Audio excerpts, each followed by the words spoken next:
te mei o lunga. Whatonga iang e kone hoko ai fitu, toi pe mini te ua moe konga e a hoko ai fitu. O totono ai fitu ka kamata ia e tau polokalama ko ia o e whiwhina. Ko ia ko koe oku kekei itua, pe ia tawhaaki o Fetu'upongipongi ko i ngahi sea ke i whainga maari au pito, whamorimore ka ke lava mai ke i whainga maari au pito ai sea. Kai ke e whainga maari e koe ni, te tau tuanga lewa ki e tādai whaifkau, toko ni o e pot ngai talavou e o ona ai MC ko ia o e kātoanga e whiwhini, pa kukore ke tau taritari mai whaifkau saia whiwhita.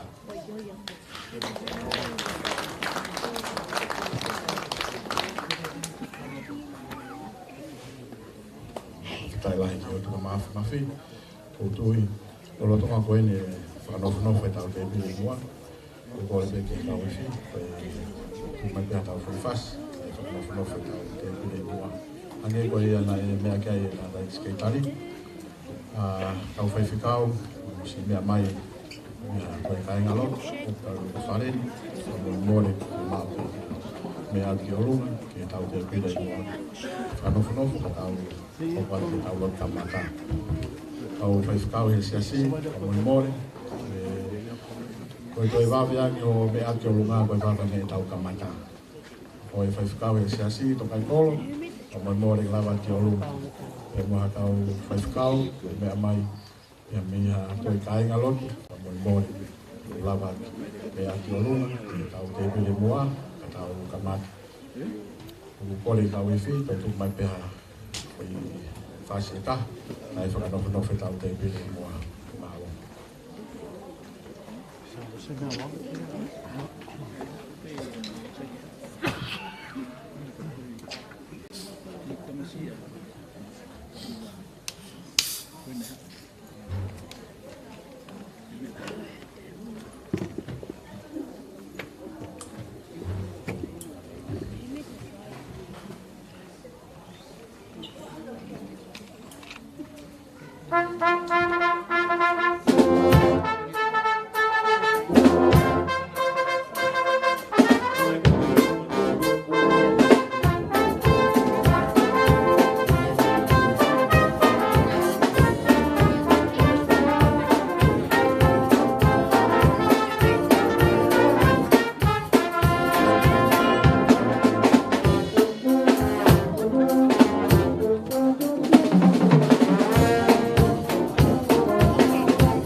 Latu e kore koe ni.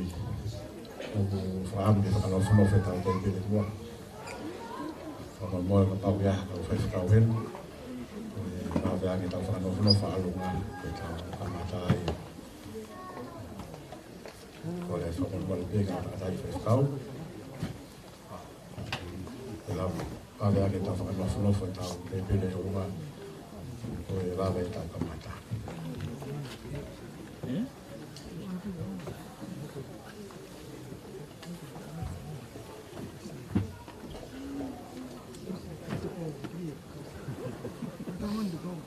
Kore ki DJ mai aki whai whas no behe. Me tai tale aki tau. Kore whai whas no behe.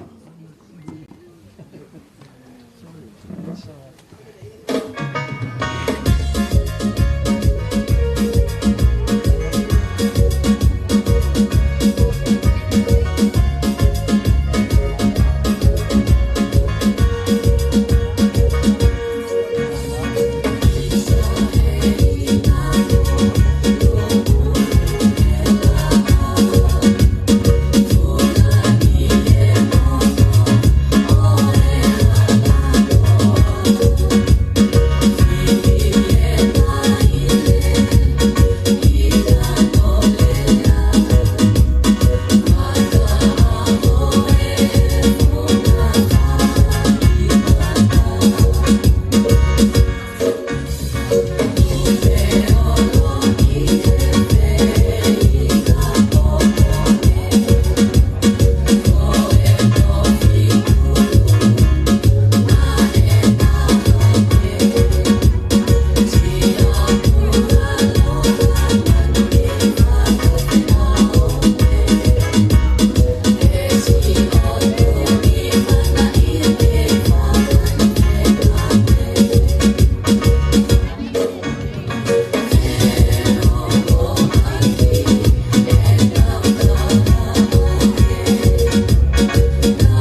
whakalolo.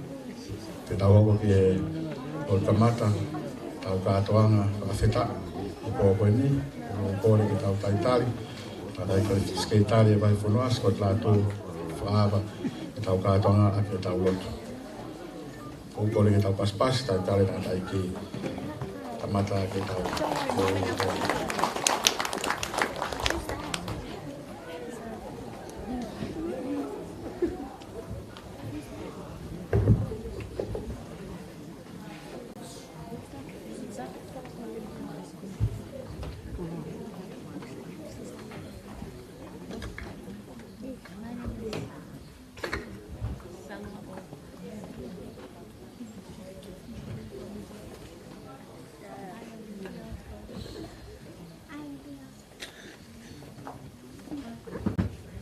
Whawhetai lai ki eiki, e kōkore ke tau kamatai pē tau lotu whawhetai.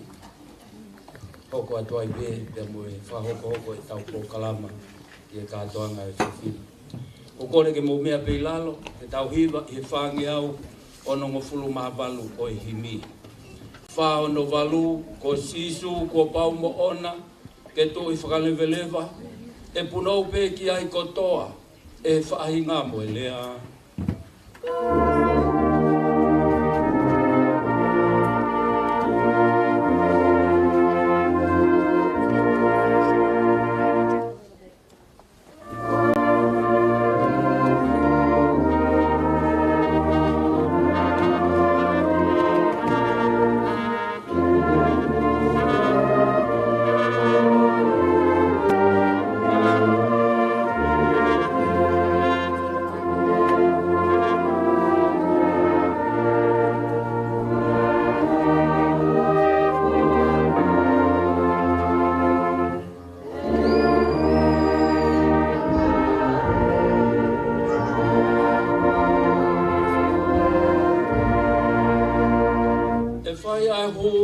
Wafa ngei hono whakamalo ia, a ngātu hange hakakala o whakatupu Fiefia.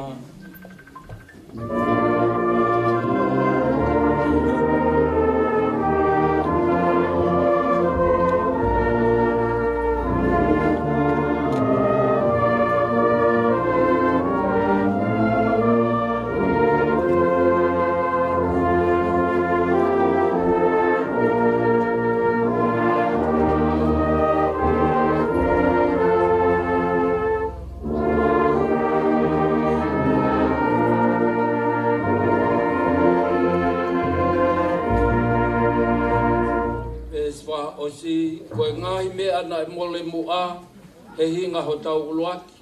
E toi omi he o tua, o tufa, he whanau tamani.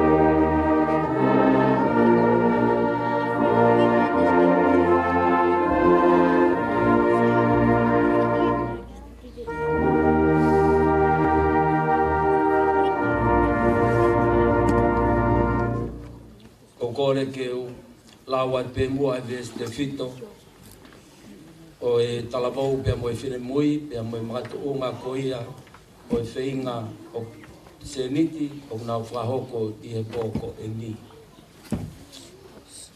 Ua ngofulu maa walu o i ngai same, ua walu o i ngai same pe koi fitu o i vesi ai au pehe o na whakalea. Ko si hova a hoku maa lohinga mo whakau. Na e whalala ki ai a hoku loto, pea kua toko ni au. Ko ia kune me e hopo hopo, hoku loto, pea te uwhai aki e kuhibani, hono whakamalo. Kawange ki lau maari e mauni oni, e ne whai tāpoi kina, ai wholofola kua tau, lau ki he houa ko e ni. E kukore ke whatapu heni, ki a whio ai tolu tahai o tuai o tau lotolotonga. Kwa tapu atu ki he whanau, whangamangapuna hou eiki, tapu ki a katoa ki Fetu'upongipongi, pia moha a matapuri. Whatapu ki tangata i 5 kausea, o e wahe whanua i seas Tokaikolo, i Australia ni 5 kau o tuhiwa māpapalangi, pia pehe ki he toenga o i kau 5 kau. Ko whatapu mawahe heni, ko hui ko mautolu, ai kau se tuata, kau maa ai kau 5 kau, ko mo pehe ki ngai potu ngou e kehe, ko tau fio i aptangani. O mga tuunga i he whaafe na i whahoko atu, e he kahau koula i seas Tokaikolo, pe koe talavou pia mo e whine mui o i seas Tokaikolo, koe uhi koe katoanga o e poni. Pe kokore ke u whatapu mawahe koe uhi koe tangatai 5 kau ses mori kafa, au maa 5 kau saia Fiefia. Pea pehe whatapu atu ki he kahau koupla o Tokaikolo. Pū ke pea whainga maari e koe ni ke whai pē. Ha whakaloto lahi nou, pea me he wholofola ai o tua, pea hiri koe ia pea hoko atu a e tau whio hi. Koe wawalu o ngai sāme, o kui kai ke solaia pea mo ki tau tolu e kau ngā karistiane. Koe uho pe koe mātu unga e whakaukau, o e whatu e te vita e sāmeni, koe lotu tau te whito i he Fiefia, aki nau tolu ai kakai ai o tua, he palo pale māpea mo e whaingataa. Tānga i he pēteri a ke o tohi, ke whakatau mua koe o tua peho tau hufanga anga, ke tau malu ai pea me he whiri pea mo e palo pale ma. O whihi tuku i he mamani ko e ni. Pea koe lotu pe eni e tokoni lelei taha.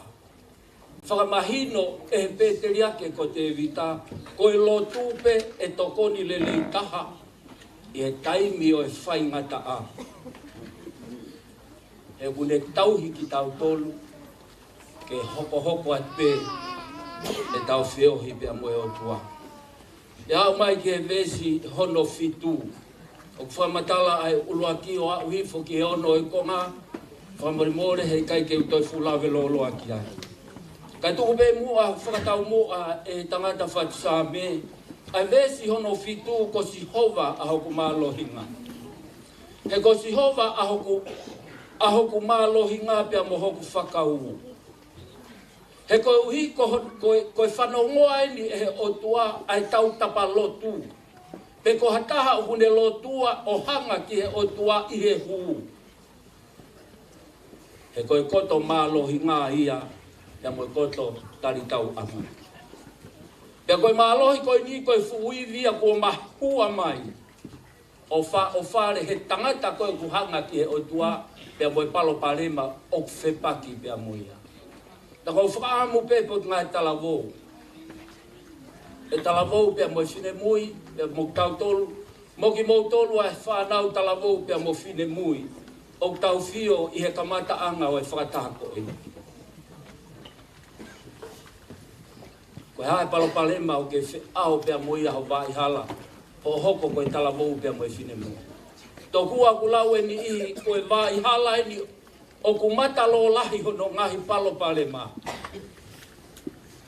Pea o ku lahi a hono ngahi whiri pea mo hono ngahi whaingata a.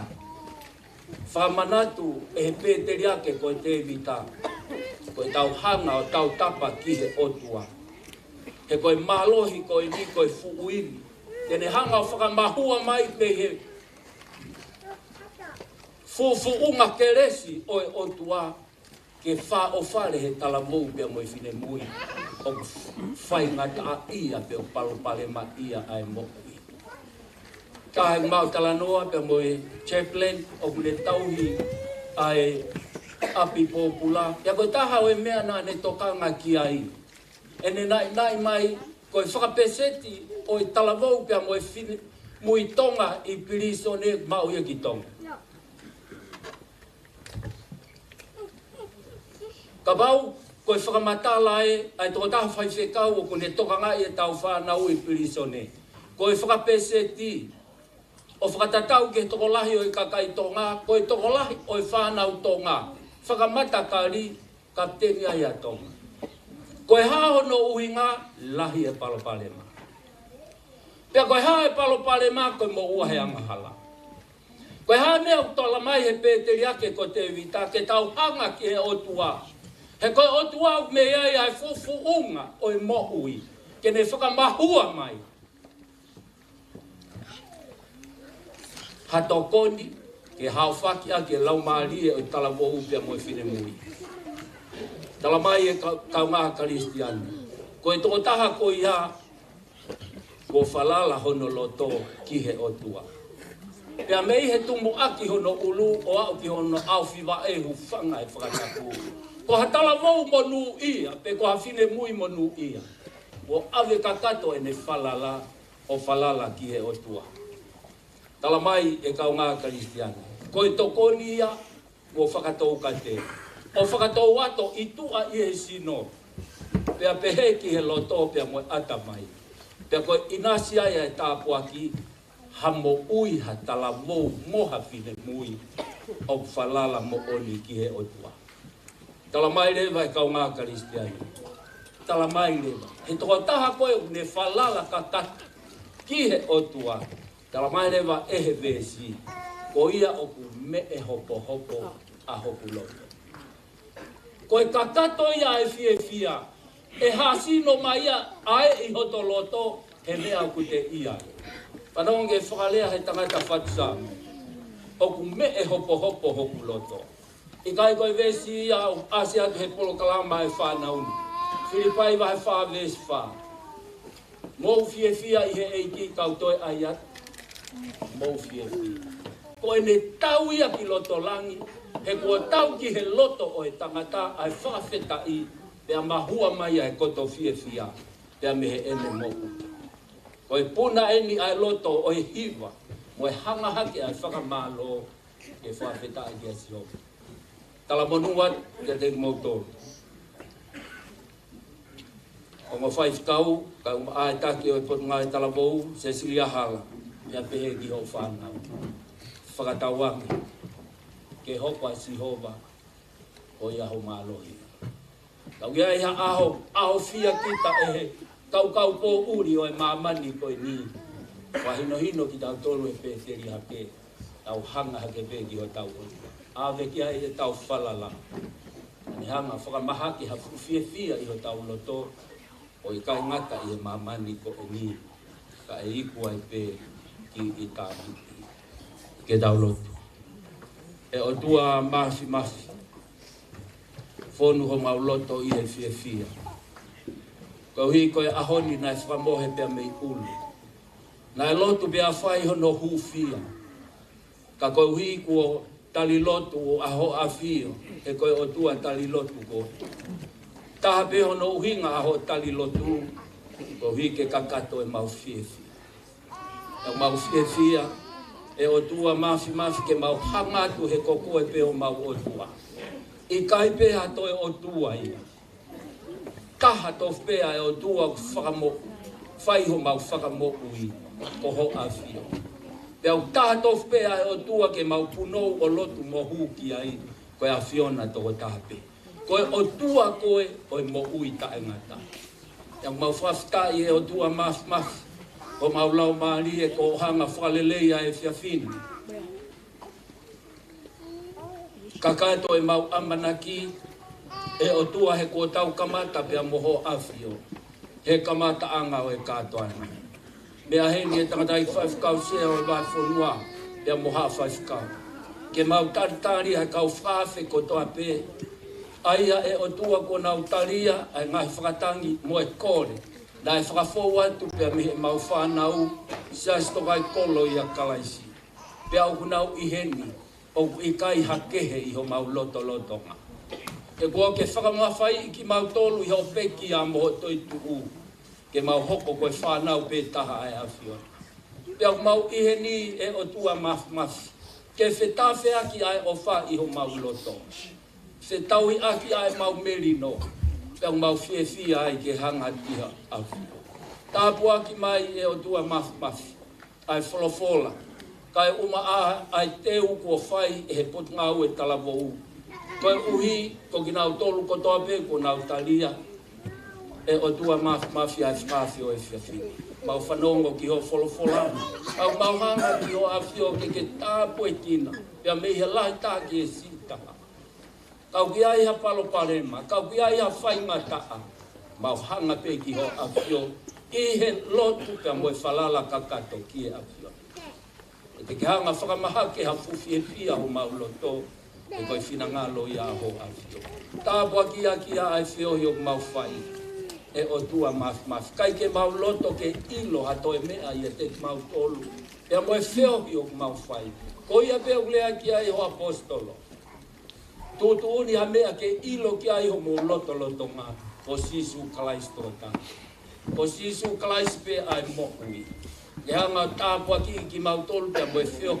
o tau kamatani ke mahaki haki ai pe i o mau loto ai Fiefia e o tua maf o i kai i ato e uhinga, ka ko uhi o poko, o mau eiki uhu i mo whakamoku.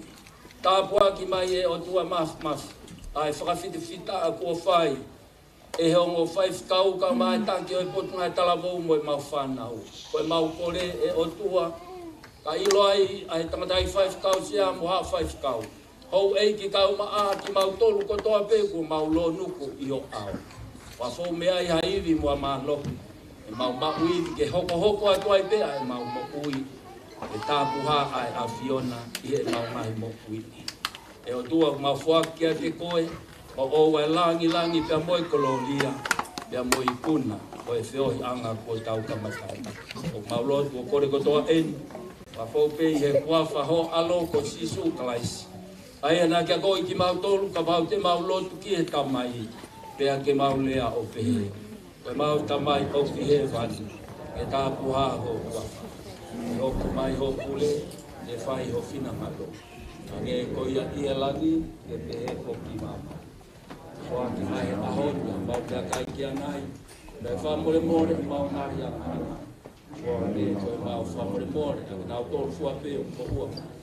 Pia hoa na ki whakahua ki mau tōru te ai ha. A ki whaafu ki mau tōru mehe whiri. E o ai pule mo e balohi mo e kolonia o tai ngata e tai ngata e me kai ke whawhetai lai ki e ki kai he whainga maari e koni ko kore ke tau paspasi o tartari kai magai whaikau ko e MC ko e wahau pati e tau tōkalama e whawhi malo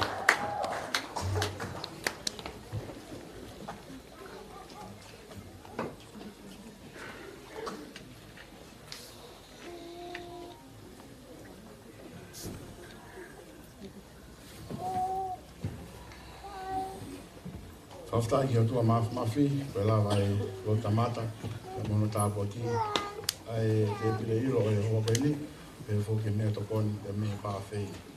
A ki mua ai, ke lawa te pāwhei, ko kore ke toi whenga maari koni, e whai pia i ki ea taitari, e hoa koeni.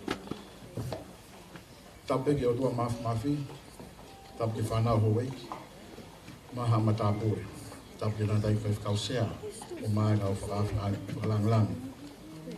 E kōkore ki whamalmale ngai tala whakatapu o sana whaki.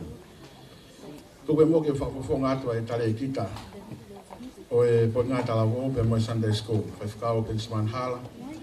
E pe fō ke whaifkao e pot ngōwe, whaifkao se Swan Kafo. Whakafonga atua e take pot ngai tala wō o se Siria Hala. E fō ke komiti.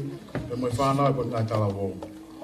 Tai loto mawhana ki motoru, ki he apko Fetu'upongipongi he fiafkoeni. Fiefia moni o mau loto, ki mau kuuta mai ki ahakoeni, he whotutu ata apea e o tua.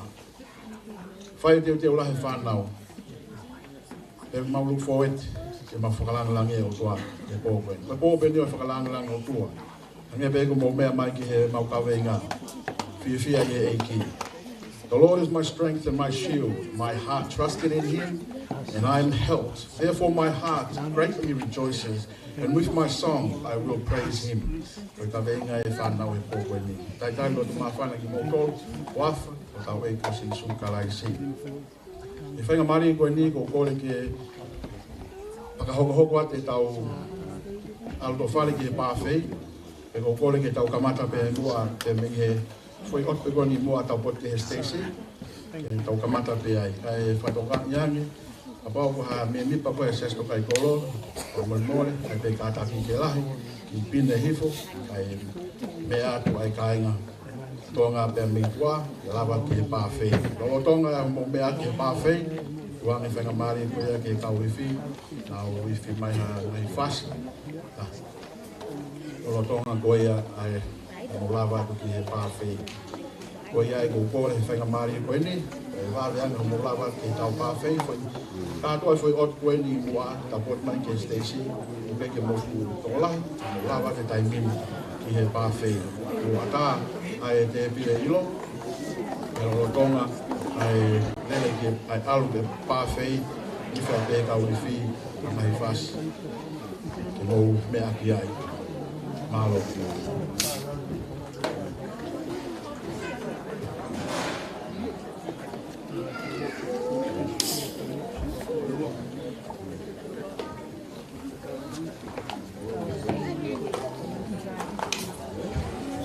Tonga ia nge kapau kuula to wharena ai koe me mi pai toko tolu mi he panke whakalakalaka o tonga i whakailonga mai kai kuata mo whainga maari e a me he whunga Stacy malo.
Ora te hoki koe le taupotu e tolu koe ki te pile mua, ke mō hoko haki ke pāwhei. O te tolu koe ki mua I mui, ke mō hoko haki ke pāwhei te pile. E o tonga koia, ke iwi mai pēkau iwi e mai whasi, a holo ati ho mō māno.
Koe ki ke lava ke pawhei, a tā lewa koe ngangi te pie, lava ke tau pawhei ke mau ngā mea tokoni.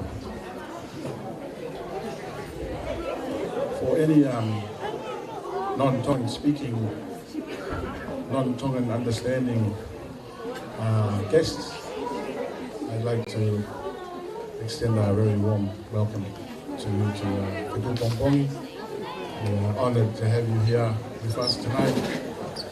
Tonight is it's all about joy. Rejoice in the Lord always. And again I say rejoice. That is our theme for tonight, rejoice. And I do hope that you will enjoy yourself tonight. The buffet is all you can eat, so enjoy it, and I hope you enjoy the performances that we have prepared tonight. Kaya mari ko ni ko kuang ki ka wifi ko ko gat pe nai fast ale mau mai ai tau pa fei malo.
Tokaikolo.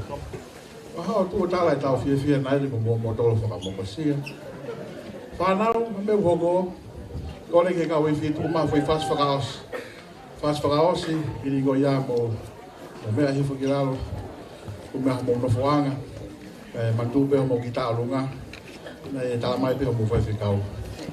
matu pe ki talo ngake nanga tu mala ko faseta kata ko ki hoko at ke ngai performance ngai teu na vai e fa nau foi wike pe ua na foi ai tem fo ko to e pon ko tu te mo Fiefia kai to e lang ia lah ya to e po ko tau po pe fa lang malo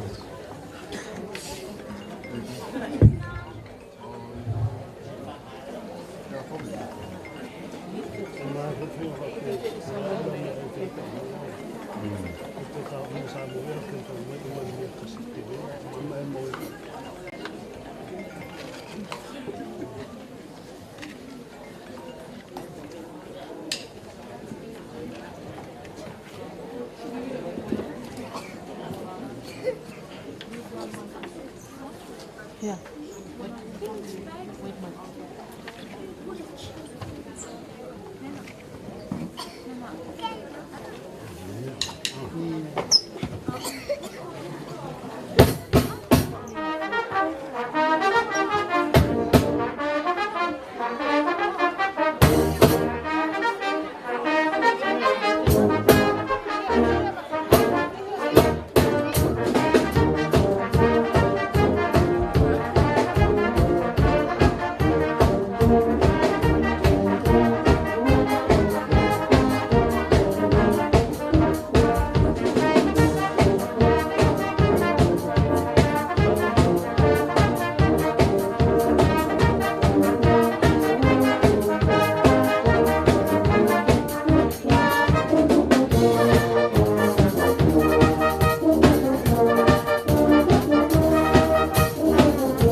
Kole ke tau pas mai mo ke ka wifi.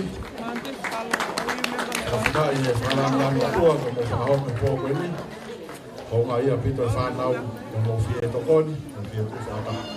Ka mari ko ni wa ka mari. Ke ka wifi, ke na o ma bo pe na o ai me fi ka fa ta Stacy. Ko kole ke DJ ma pe ngai fasi. Ai DJ mai fa na now lucky item po ko ni lo toma ko ya le pe tau pa fe ko tau pa fe le pe po ni ale ba ko pe mau le le fi mari la pe te we fa now ki he fi af ko ni ko mau tena fa moi na fa ho ki wa fa hi wa wafta hivana tina whakawasi nai tāpuna i ako i ni. Kana Italia loto e o toa e ki siasi masiva mo sisi koe. Kana mau tina whakawasi pe ni mi tau le wha. Kana mau kumwhao koe na hatina o tola he whanau. Koe nau fo i vi soni. Koe hui koe ngā au e siasi whaambeki whakalakalaka. Ko tau mua ki whenga i pōko ni. Me ki mea ngāue ai whānau. Nau seti mea lea. Ke tokoni. Ko wiko ngai whatongia he sesi. E kai ke ngā tai. E koe whahoko ngai whakalanglani o tua. Ma kehe ange, whoo wange. E pehe e loto whānau. Ke nau whaiha whenga. E lana kume ki mea ngāue koe ni. whakahoko e ka ngai whatongia. Me hoko me ose ni tai whāne ai whai hatina ako Fetu'upongipongi. Ia ange ku fo'o toi fo'o e tina ka mātou. Kai whawhetai he tokona he o tua. Kai moe malu pe na dai whai whikausia. Mena he tātalai whare. Mau watola ki mautu. Ke whahoko e whatongia. Koe vis tahanga visone, koe visone tuki mua e sas koe niki he whanau kou tupe sasi. Koe kahau koula. Koe kahau ke koula. Koe kou koe koula ko kalaisi pe. Koe koula ai. Koe visone koe ni kahau koula e Tokaikolo. Kou tupe e Tokaikolo. Kalaisi a tae moe. Kai toki koula e kahau. Koe whamuia e whanau koe ni e whakalakalaka. Ai moui. Kai lewa kua mau kakato e foi I misi o kalaisi. Whai ake ne ngāwe. Whai mare ko ni puange ki he DJ. Tu mapeha ngai whas. Ke uteo mai whanau e nā foi rock performance. Ko e Fiefia.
I don't understand one thing when I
mātou, nai holoki ai ai whare motua a ko Fetu'upongipongi. Pena i whau ai fwoi hiva, na eksinea, kono fuafua eksinea fwoi whasi ko hiva wai ni, i se nei. Nai whakawenga, ki tau nai holoki ai a ko e ni. O talanoa ia ki he Tokaikolo. Talanoa ia ki he mau kawenga, ki he mau values. What Tokaikolo is all about. This next item, aho e Fiefia. Mo me mai ai.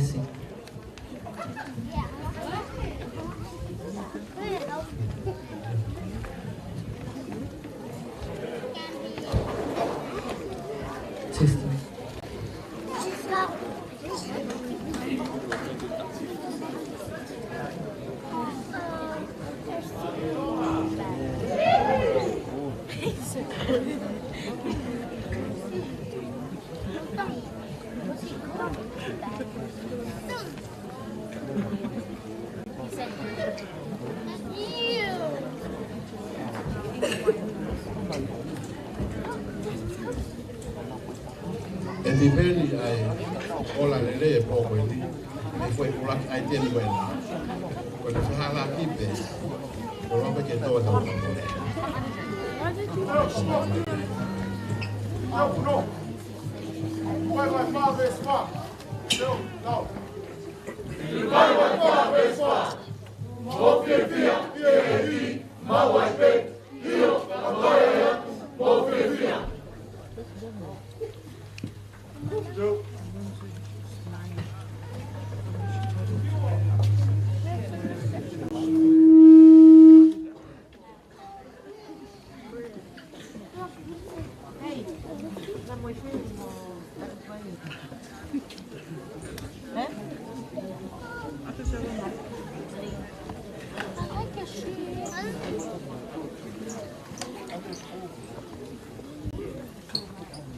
Testing.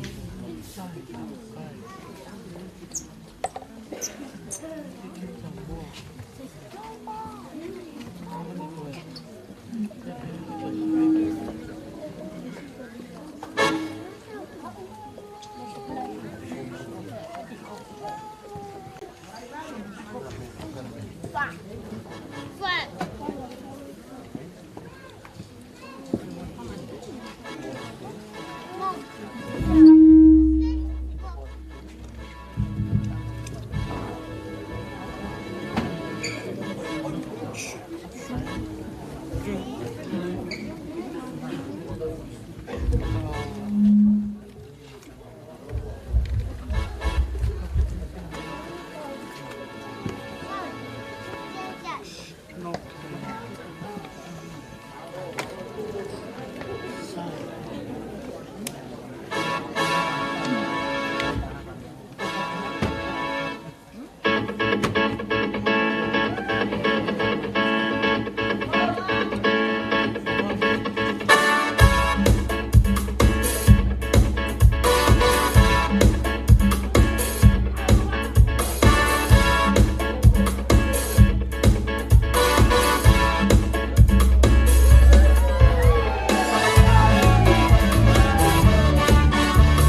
e la vai o la ai teme e tau whanau.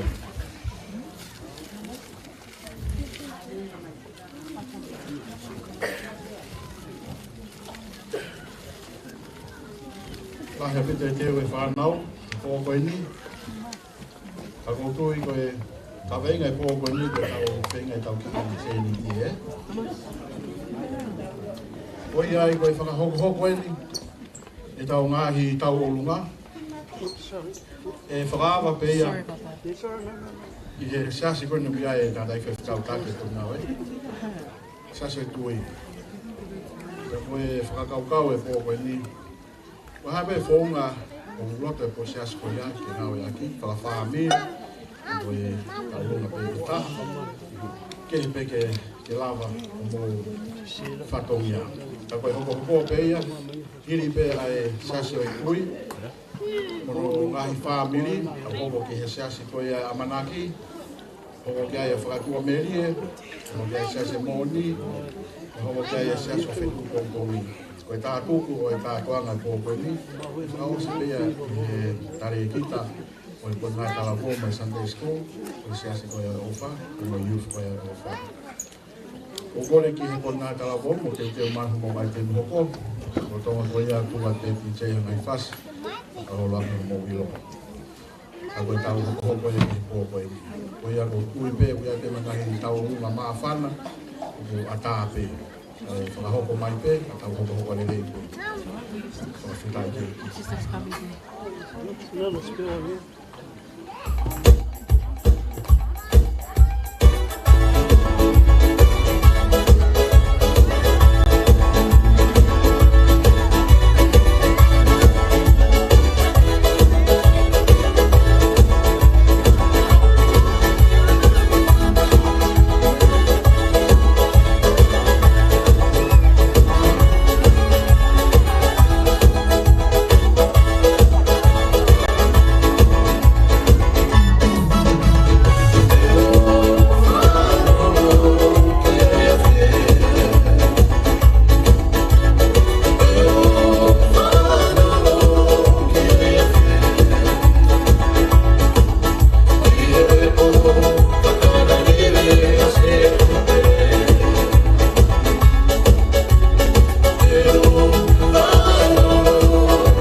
Blow my mind. Kau tahu perkataan apa ini dia? Kan kehe. Bela Paula. Bengai. Iwa. Kita mak tahu tu hal yang fetu. Itu masalah yang itu. Amen. Fui item dia kau ini blow my mind.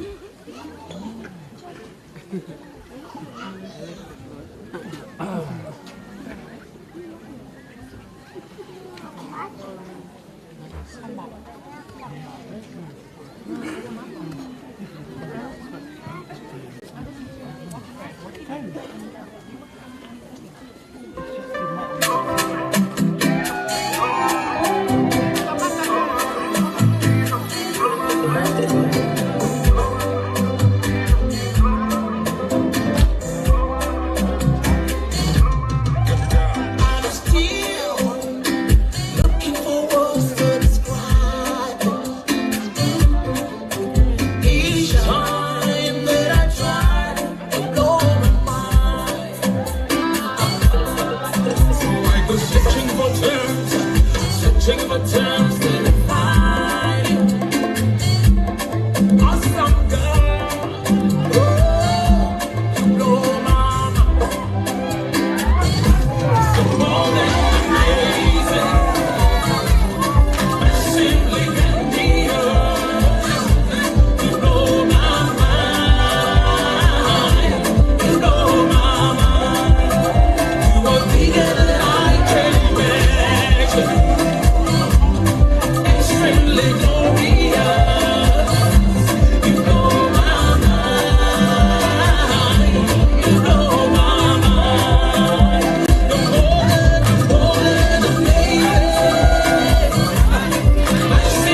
otua, o putai mahapure, o putai mawhakatotoloa, o otua e. Lo Moimoi, aftai keiki. Ko tui ke whenga maari ko ni te ka hoko ai pe ki he taulunga whaawa i kōko ni. Whahoko pe ia e mi e seasi. Ko e whaifkau, se smoi kafa, ko e seasi ko e ko tui. Ko e wawe taha, ko ko hoko mai pe ai ngahi whamiri. Ki he seasi ko e tui, whahoko kotoa pe ai. Kai te teo i whanau, ki nau ai tēmi hoko. Ko le ki te tei, ku mai pe ha. Faz, a tarde, a luna, fala.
Tudo é me pede me toca cantar em com Italia e a Tokaikolo toca mais eu mais mais tal uma mas me tentei eu falar não falar me falar mais com eu vai ver mais eu mais tal uma eu saio quando eu cheguei lá basta ali uma fala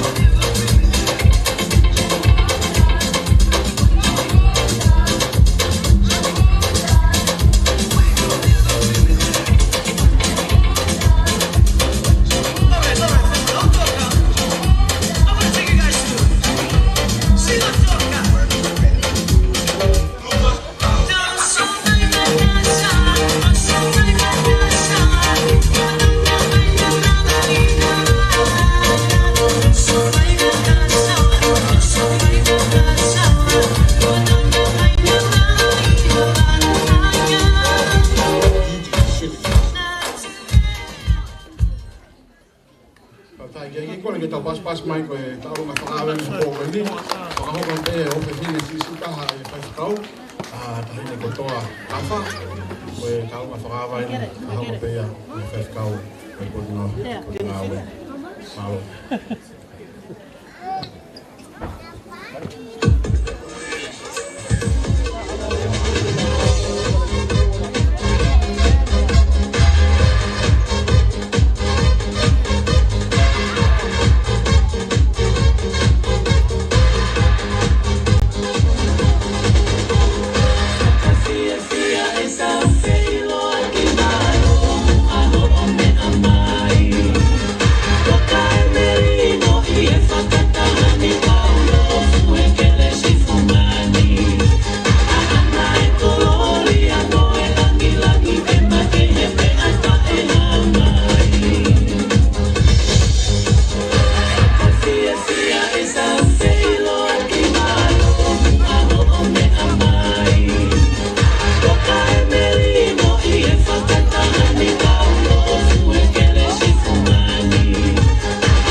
family koko, familia waria matatayong, me sasi pe koia, pe tui koi, o taha koe ni, o taha me mi pape i youth lai sasi tui, au e youth lai.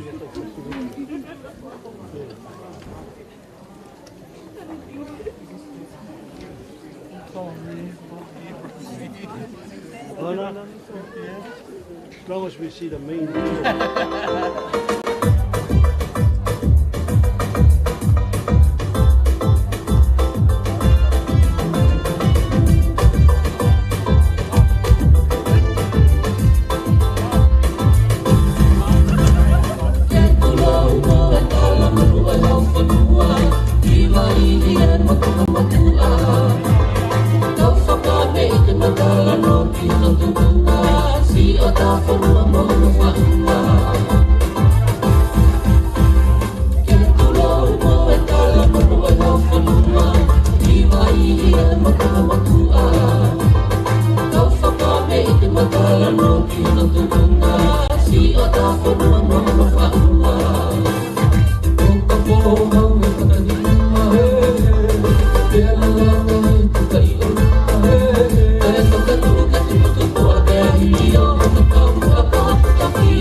whaketala ki e whanau.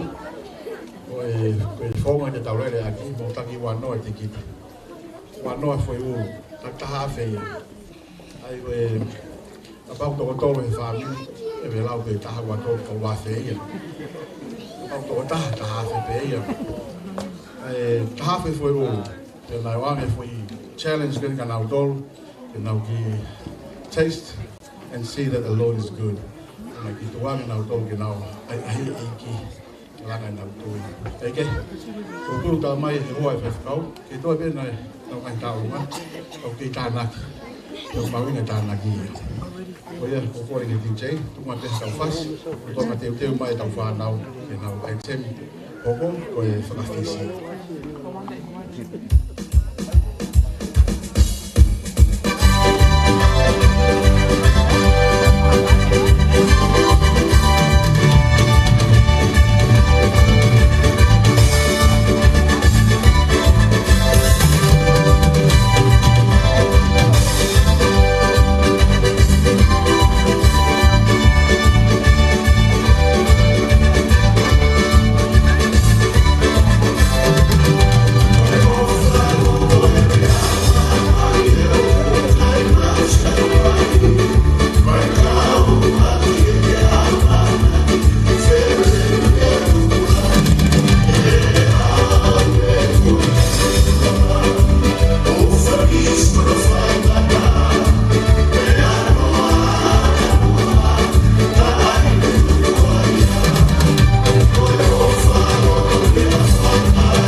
Whakapotiasian, tokoni ki he youth whakatoa, whamaloin ki he tikoni, wange. Tata koe whaloloa, whakahopa te pe, taurunga siaso na tiki. Fiefia pe siaso na tiki. Leo mana si whai pe na he whakuri e nau i taurunga whakuna tālo. Hape mo siasi ke te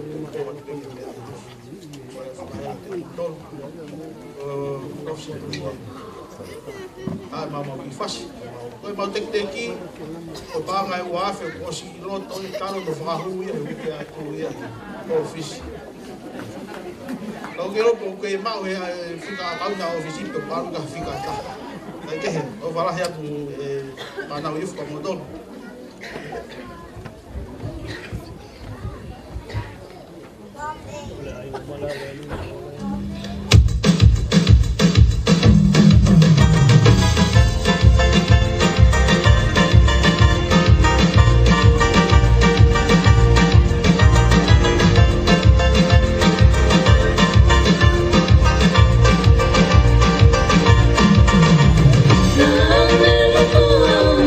Siempre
ia e sase no sili, sase tui, e na ngahi taulunga, ai me mipa youth, e pe fuki e sase koe nau tokoni.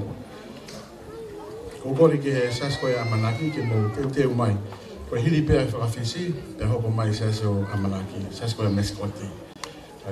Toro tonga koe ia, ki he kori peke DJ, tuka pe kaufasi. Suavecito a revolear, baja, sube, mueve, quema, baja, revolea, sube, revolea, mueve, revolea, quema, revolea, baja, revolea, sube, revolea, mueve, revolea, quema, revolea.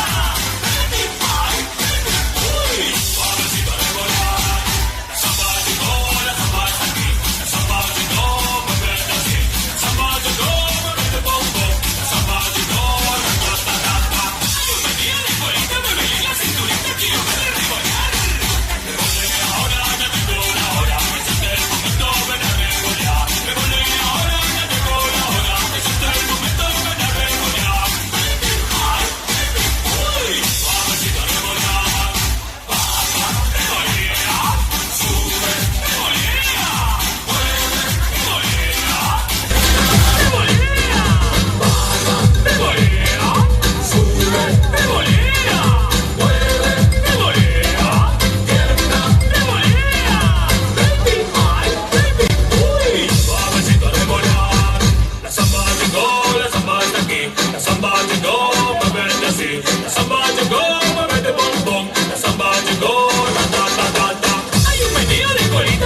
Ko le pige mo fae ke na tu be he.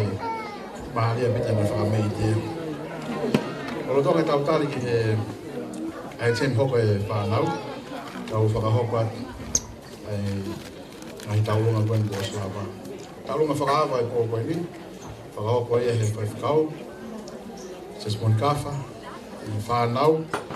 Fe mo mo pa ngai tolu afe. I va ngia fa no. Ko e tau pas pas ki. Ko e tau ko na ka hoko e Maria Matakayoma, mane whanau, whiunga lau o whanau e pāngai wa awheni manea. Te koe taurunga tokoni ai siase e tui no Sydney, whiunga mo pāngai wa awhe kua ngea o Fetu'upongipongi. Tui tai mili ko stoa na whamore, tau whenga ne tau tupu o whanau. Oi a TJ tuk maha tau whasi, hau kwa te whakameiti. E tau hoko ni ke ai te hoko e whanau, o whakawhisi, ai whamoimoi, mo me mai ki lau, kai ata Stacey, me whanau. E tau whakawhisi e. Ata ape mo e whakapare, e ai ki kato i mua hei, ata ape whakapare.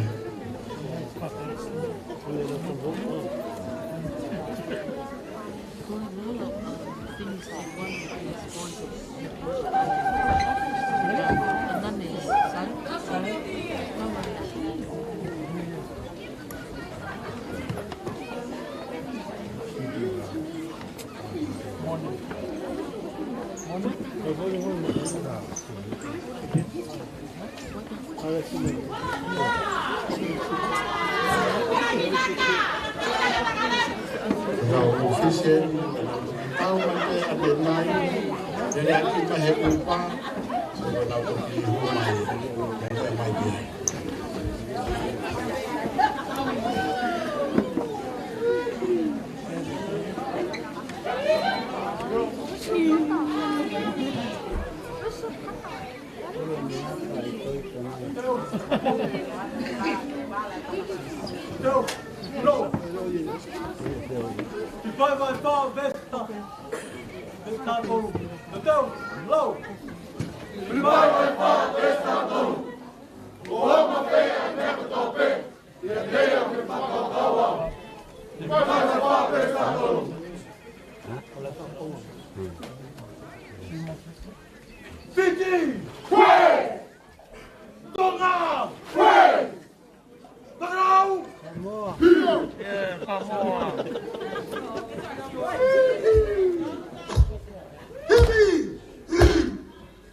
Chama,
ke tau te pas mai, tau Fiefia te Kau ke fiba hau ki fisi ngā aue, ki hau tau mai ka nai tāmano pe ato ki fisi ngā aue. Kore ke ngahi tau urunga koe ni e siasi ni ko siasi, whaam ke lere ngahi tau urunga.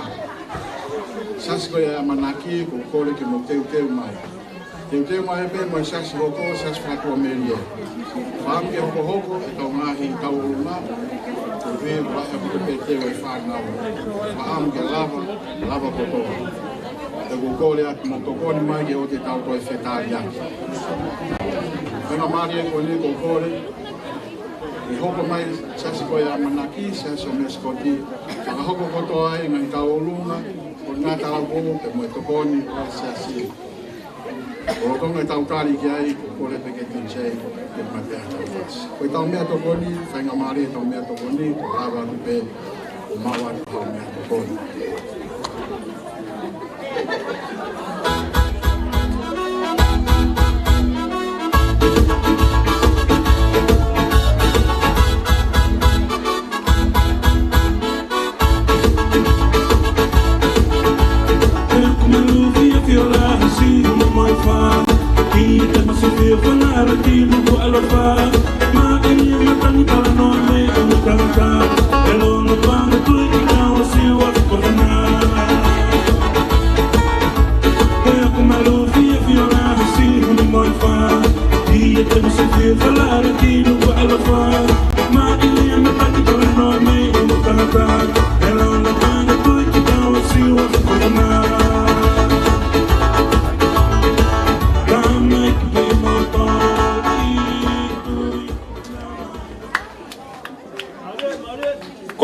Siasa amanaki, pamola mole kamu kai pe faskoni pa mo kata ke bagi sama Stacy.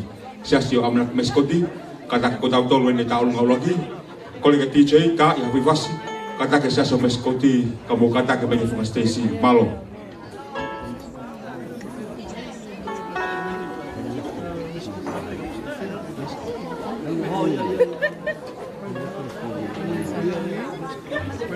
Tahu apa kira lo?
DJ do tuk mai pe te ke kakata mai siasi fa mole mole ko le ke siasi I foi fasi mi te taha pe DJ fa mole mole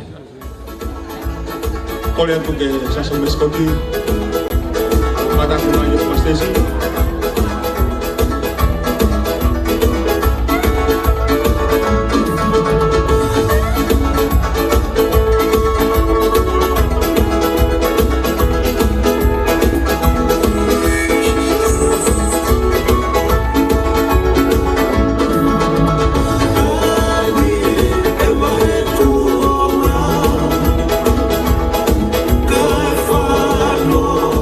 Kau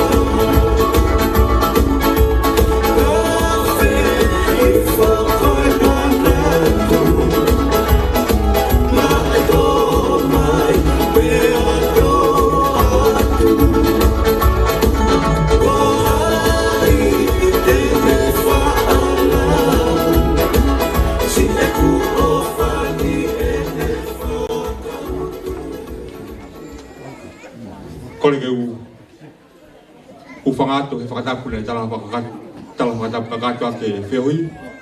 Tupe mua ke siasi o amanaki meskoti ke mau kamata atu ai Fiefia pe moi mawhana ahoni.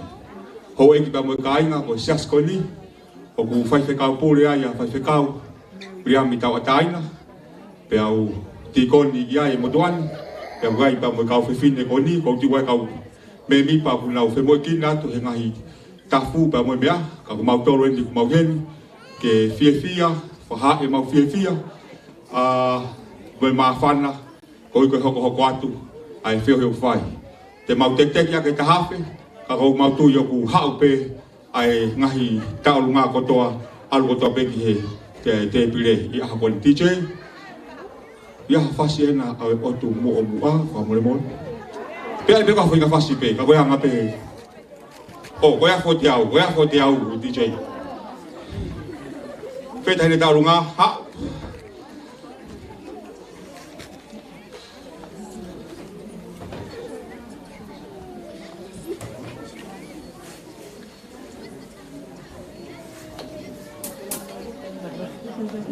DJ, a fotel. DJ, a fotel, DJ. Moimoi, a fotel, DJ, Moimoi.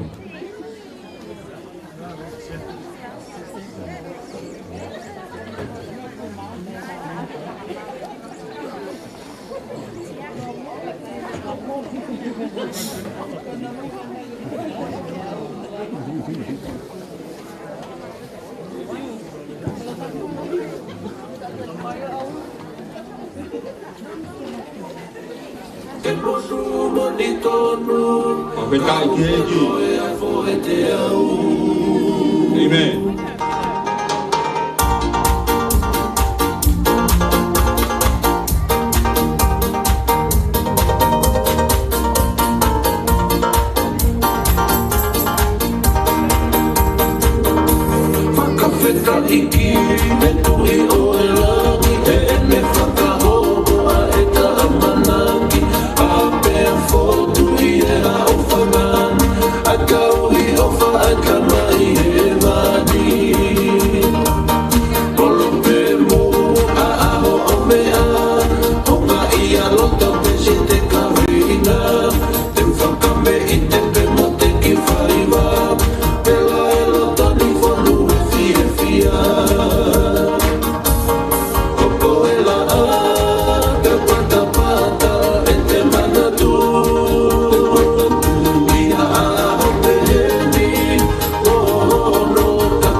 Korige mo pas mai ke taulunga koia ahoko pe me siaso meskoti ana ko nga tala vo siaso meskoti e fo ke to ko ni siasi ko le fenga mari ko ni ke fo ka hoko atu ngai lava mai taulunga ta isa taulunga fagava o aloha ke to la fa afe ko le ke ta pas ya Nahi ofana mo fai ki toka Fiefia, laki ai te mi, te mo Paula ni ma ke au mo fo ma ni ma. Ko nahi ofai ni, e me he famili ko ia o se aspe mo ko i fua.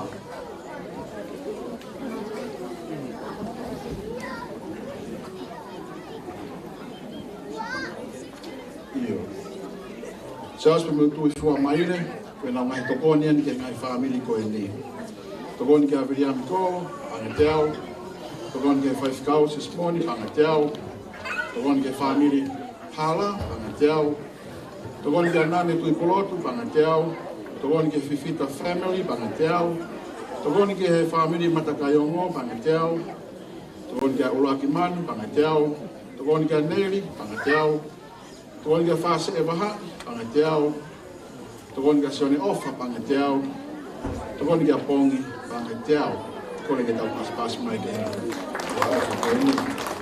Oe tokoni moeni a saya waka, oe tokoni a ke Cecilia hala, oe banga i teao. Kole ke mo pas mai. Mai ofa mai tokoni, oe ke tau maau ko moeni. Ko kore ke he sasi koia o whakatua merie, ke mo teu mai. Mo teu mai, ka pau mo mau, pe mo hau lewa he taimini, whakawhetai. Sasi eni o whakatua merie, sasi o Kempo Tauni. Nau hoko mai he taimini, mo nau tau olunga, mo tokoni, o viko tau ngau he kōko ni. Ko e tokoni eni, mea siao si kori, whiunga mo panga te ao, kore ke tau pasi kia. Tai keiki. Au, o tonga tau taitari ki he siasi o whakatua merie, kore ke DJ tume pe ki whasi no pe, ke mea mai ai e siasi ko e whakatua merie, siasi o Kempo Tauni.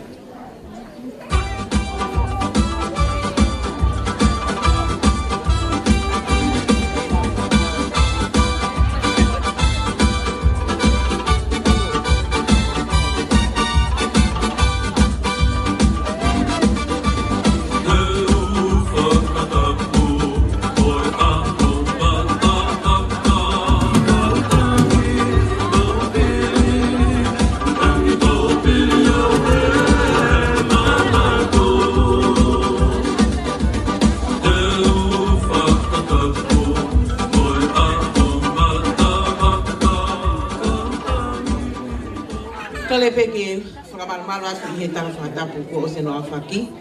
Kai ata ki siasi whakatua merie ke mau whai atu ai e whakame ite o e houani. Koe mau tau olunga grupa whakatua merie e whakafofonga i atu peia i ki tahini koe ni. Pea te mau talunga katoa pea i whakatapu i ngai whamiri o ave ki he katoa pea tuk whaiteri hae kau skalai pe hono vahe pe koe hae mea kui ai. Koi ai e grup fatua meri e kataki ko tau taimi eni mo lava vai.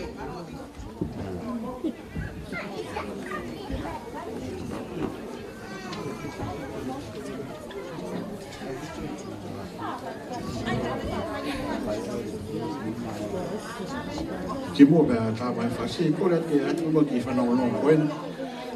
Wata e kore i lalo i e kā pāka, o ria ngai mea lere, o tau pei loto maria he whanau o ria ngai mea lere u whi mau ke nau lavati, ka pau u pākingi, o ria ilo ku pākingi hala o mea lere whanau Moimoi, whi mau ke ki wei pe o mea lere.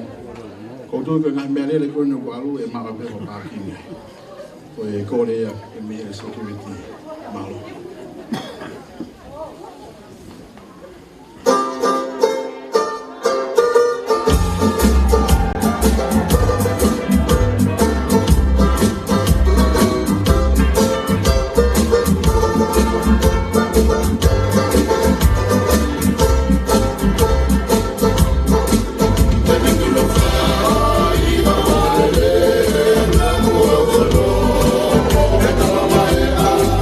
Bye.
Kore ki tau tue pas mai. Kai lava ia se asi koe au whātua mea ie, so ke mo tau ni. E lau tau olunga, kau ka toa pekiai ai youth members, ia moi se asi i lau toko ni.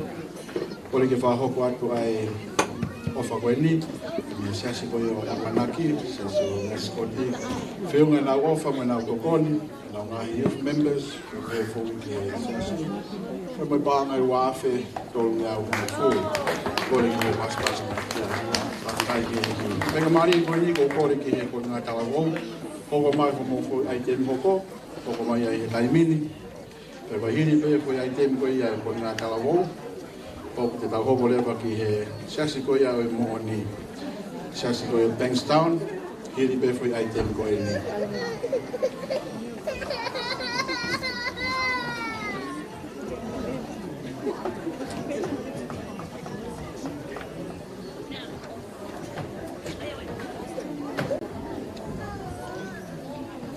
Toi o atu pia e kore mai pia security, mai mea rere ku parking hala I lalo ka paka.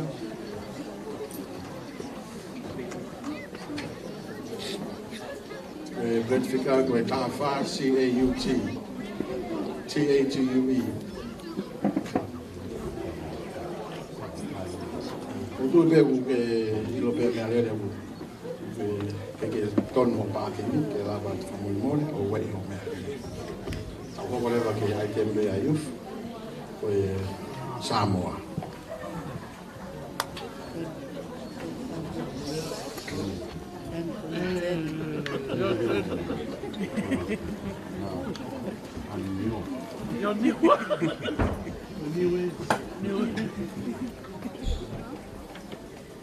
Male Samoa.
Kore ke tau doi pas ki e whina te mena ki hoko e whanau. All things are possible with God. Koe ui ngai whina te mena toki osi o tau o tuai. Ko kone whainga maari e koe ni ke tu wanga ia ki he tahe kau me mipa. Koe kone ngai tau wou. Whaase e wahai. Ko kone whainga maari e koe ni tuku atuia ke kalawō koe ni, whaho koe ngā hotokoni, ngā wofa, ka mui whetu whakatahe tō koe. Kore ke tau, pas mai ke whamere koe ni.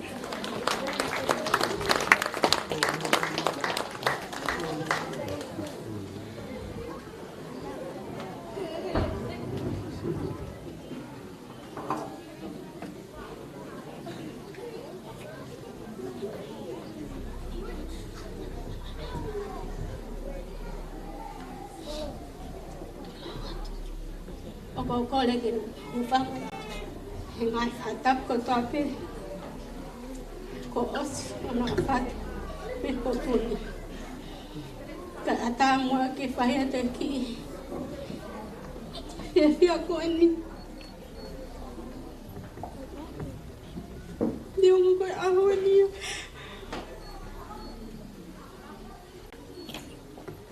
no ko ai lo mata to ki fa ni Koe ui, maha ni ono mama, a enki ke se wani, ka koe tamai, ki koto whare koni. Ko kole atu, maha i, ka umawawawonga iani, e tamai koni. Whamole mole pe, whape kau sea, ka umaa kau taula enki, ke pehe foki, ke siasi, pe moi maheni ko to ape. Ni ke halo to ia te ao. Pe ke haivia mama lohi.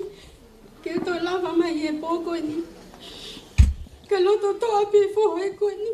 Tamai. Mam, te alu pe au fai e mea ko ni e poko ni. Ko loto pe ne tamai. Ke whakakakato. Ai ahu ko ni. Moi pōko ni. Ko ai. Nane tala pe ke whoha. Ne ongo. Tui ki tau tolu. Ke wahenga ke pela. Ke teke ke tu upe. Ko hape e ki koi ni mau. Ke tokoni. Ke ngawe a eiki. Pe mo iu o whai he pōko ni. Ko ai. Whai ke kausia. Iai o whalaya. Pe pehe fo. Ke sekali tala lahi. Pe mo toi ngasi asi. Ke hame ai ai mau. Ke whakahoko aki. A tokoni o whai I he pōko ni. Ko e o mai koe ni. Ko e whetu whataha pe mo ki mōtoro. Ko ia, ko ki tālunga e whai atu. Whawhawhonga e whoha koe ni. Nā ki koe ni o mau. Ko tola peta. O whalai atu. Malo o pita.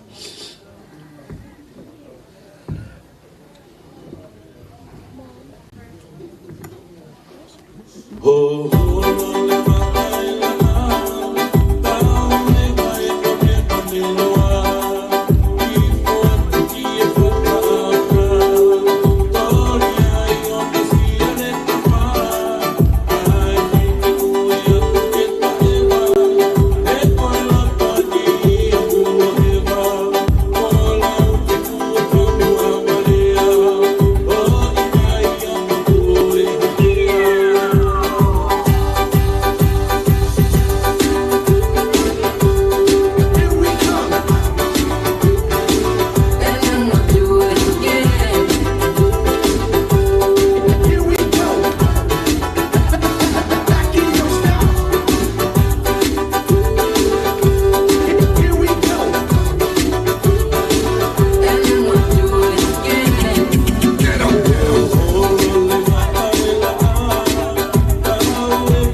Ko kore ke tau toi whaipe mua pas whakawhetai ki he otua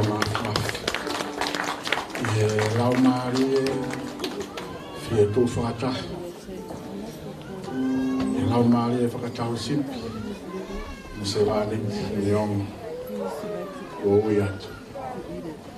E tamai mafu. Whamalo ki he whiana. Lava mai fiafi koini, pe foki pase. Ko kore he whainga mari e koini, ki he siasi koia o I Moimoi, Bankstown, mo hoko mai lewa he kaimini. Whainga mari e koini, ko kore ke DJ, ko mai pea i fasi, kai tari ake siasi o I Moimoi, siasi o Bankstown ni.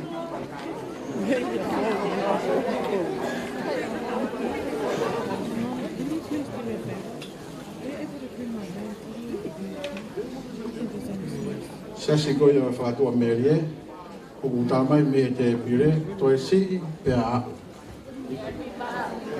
Koia, me mai pego ki te pire o ke ilo e toi, whakakakatu kai a, whātua merie. Kore ke DJ tu maha ki whui whas, au tātari a kia siasi mo ni wahenga Bankstown, mo hoko mai whainga mare e This is a journey into sound. My youth members, here for CSC, na ofa, na ukokoni, au vai ko ni feunga mo pana ni maafe. Mari ko ni, wa me ke seso mo ni, au ko na utaulunga, na members, here for CSC. After ke.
Whawhitai e o tua, e lawa e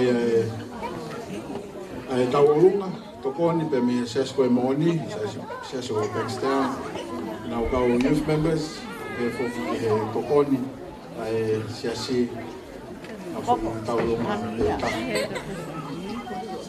Whahoko. Kōkore ki te tuku maha, ko whasko, siasi koe Fetu'upongipongi, ko mō māo pe, ka mō koko mai. Kore ki te te tuku maha, ko whasko.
Ko le peke e whaha tapu kai whahau kwa te whai tālunga e whoha kone se tuata ko talangi o se tālunga ni nai tuku mai ana e uta ke tau mea lere ai e ia kai ai peo tālunga ke hei atu peo maha whana pe se tuata mono hoa ke whana ki whai tālunga ko ia uruaki whawawe mai ki hen ki aho whai tālunga ko ia ai koe maha whana pe ka pāu maa whanai si kakai mo mea mai pō koe ni me me tua wa noi vela maulau maari e pō koe ko iai whahau ati tālunga ko kou toi hau ki se ni tema ko iai e hoa kano te vita tui pulotu ka waki whakatotoe ko e tālunga pene taha pene kau niua topu tapu ko iai mo mea mai ke tau Fiefia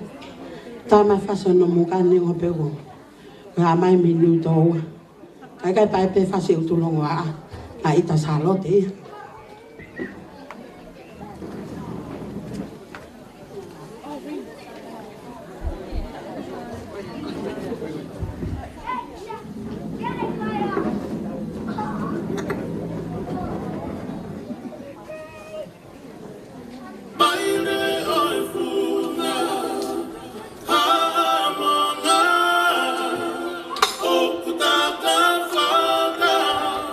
Nalunga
Malo, o kore ni ke u whanga atu e whatapu nei kamata ke tau whio he whiawhini. Ai whainga maari ko ni ko kore teke mau mai tahine taurunga e Fetu'upongipongi. Kore DJ, whamore more, tuku i maa ki foi whasi vave. Wako kore ki he kulupu Fetu'upongipongi, mukataki mai ki moana. Kamo e tau kau youth, moko e pe tau kau youth e nai kau he kuki, moko e kau he Fetu'upongipongi ko kore, mea mai ki moa ke tau Fiefia whakata. DJ, whamore more.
Malo, kadaki.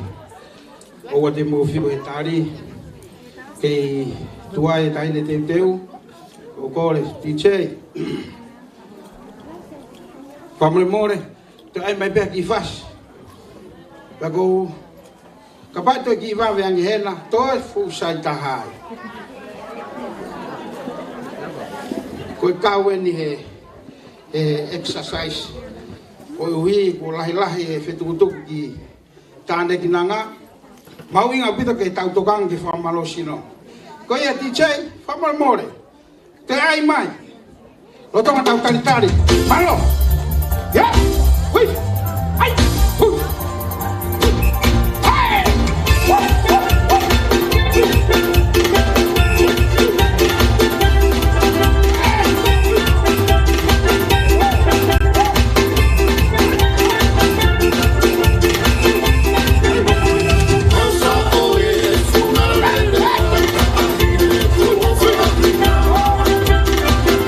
Thank you.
Malo. Dui mau. Mawa. Famole more ve. Tu ke hu fanga tu he. Kala fatapu. Kau fahau kat fafufonga pe. Ai talunga ses Fetu'upongipongi. Koe mau talunga fafufonga pe he. Bobuna e kausia wawau. Pe a kokore at ki tau yuf. Tau alf kataha pe. Pa kokore at mo tolu koe na e aha mo tikite na mau tufa atu. Ha. Mo tolu pe na mo ofa mai. Tau alu o si e. Koe whamonia. Tau poupou. I he kahau koula. Koe kahau ente na hohoka te ses. Te tau puri tau tolu. Te mo loto ke mo tau hange koe kau pahalangi. Kaike. Mo mea mai. Koe ia. Lewa malanga kau kakau atu. Malo DJ.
Kōkore ke tau pas mai ke seasi o Fetu'upongipongi. Au youth members ia. Kahama tokoni ko ia seasi. Kore ke whahoko ata e ofa koe ni. Koe taulunga ko ia na e whakahoko familia whase e bahai. Whiunga mui pāngai tolu wafe, uangi au Fetu'unima. Kore ke tau pas. Ke taulunga ko ia o whase e bahai. Oftai ke eke. Koe whenga maari e koe ni. Koe ofa mai tokoni me sasi koe moni, me kau youth members, ka pēr fōki ki he CRC, whiunga nā ofa mai nā tokoni, ki he ngāwe tōkoni e mai pānga e le māwhe. Kau whakatau ki he mua. Kore ki he whānau youth, ke hoko mai no mofo aitem he taimini, hoko mai he taimini, whānau ko ngā tāwako, mofo aitem. Hoko aitem koe ni, koe whakapapau i o tataki, alo vepa he tolu vesi nima moi ona. Koe aitem koe ni o kungawe aki ai, kungawe ke tamai ki whina ai hiko method and coconuts to action their movements. Peke, e moto mea peki ai. Koe aitem hoko ia, aitem mea e whanau whiwhine.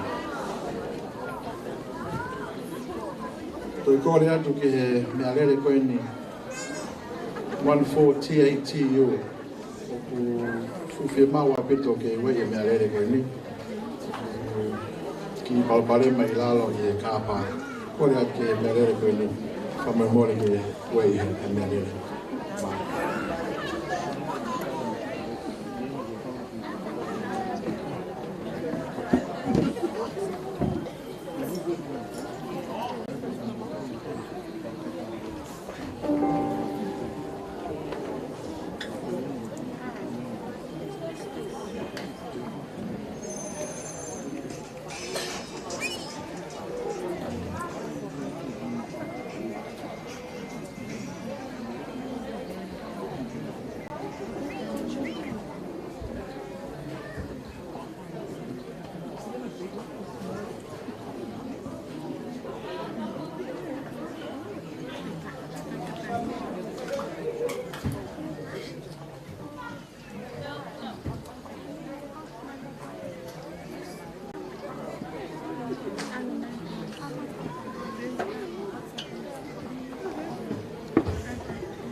Tapuang e moe hau e whanua Pea tapu moe tu i whaleua Mahiha a he katoanga Ke tau Fiefia he kaweinga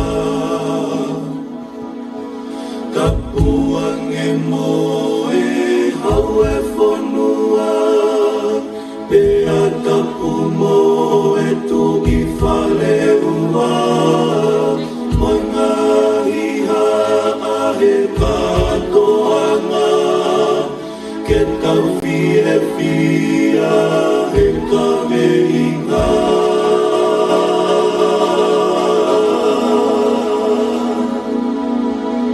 O ku tau te fua i he ni he na unga ke le Si pea tau Fiefia o tu tau taha pe i he mafi Koe kuna moe fōki i kai aoha si hono no oni e tuku te reka si fōki la me mamari e i hono kaloni O ku tau te fua i he ni he na unga ke le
whekai keiki.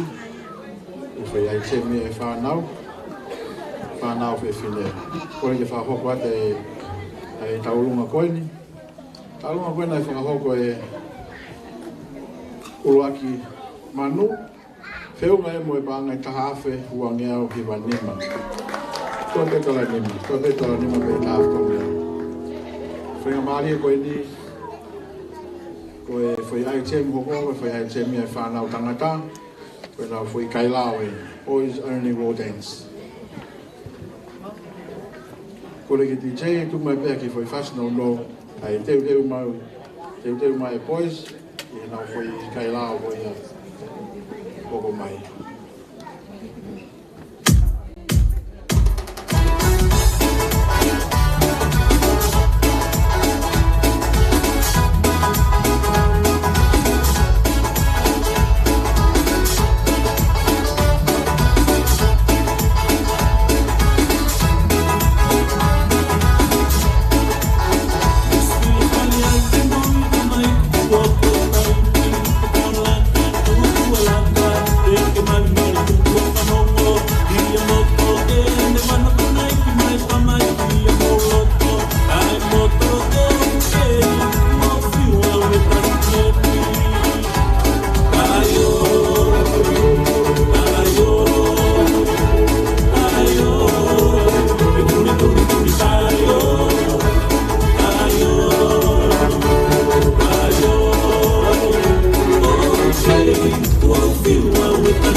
Kokore ke u whangat mua e tala whakatapu ne kamata aki ai maalari whakoloa e pōkoi.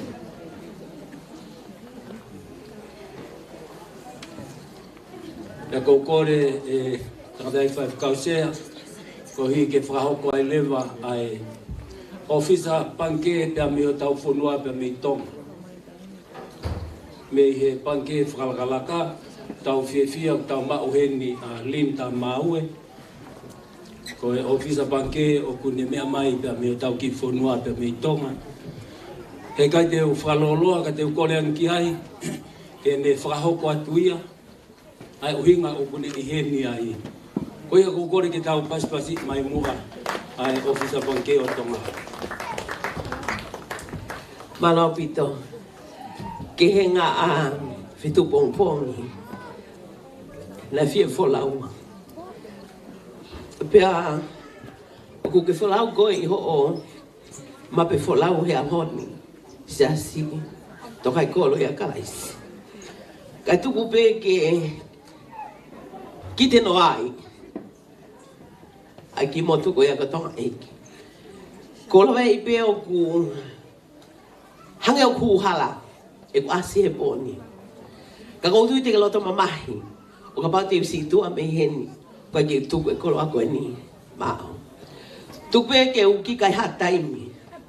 Na whitutaki mai ko mo whai whikau, whai kore. Omi peha ki mini te nima peha o furu, ke tau whelonga ke ai he po koe ni.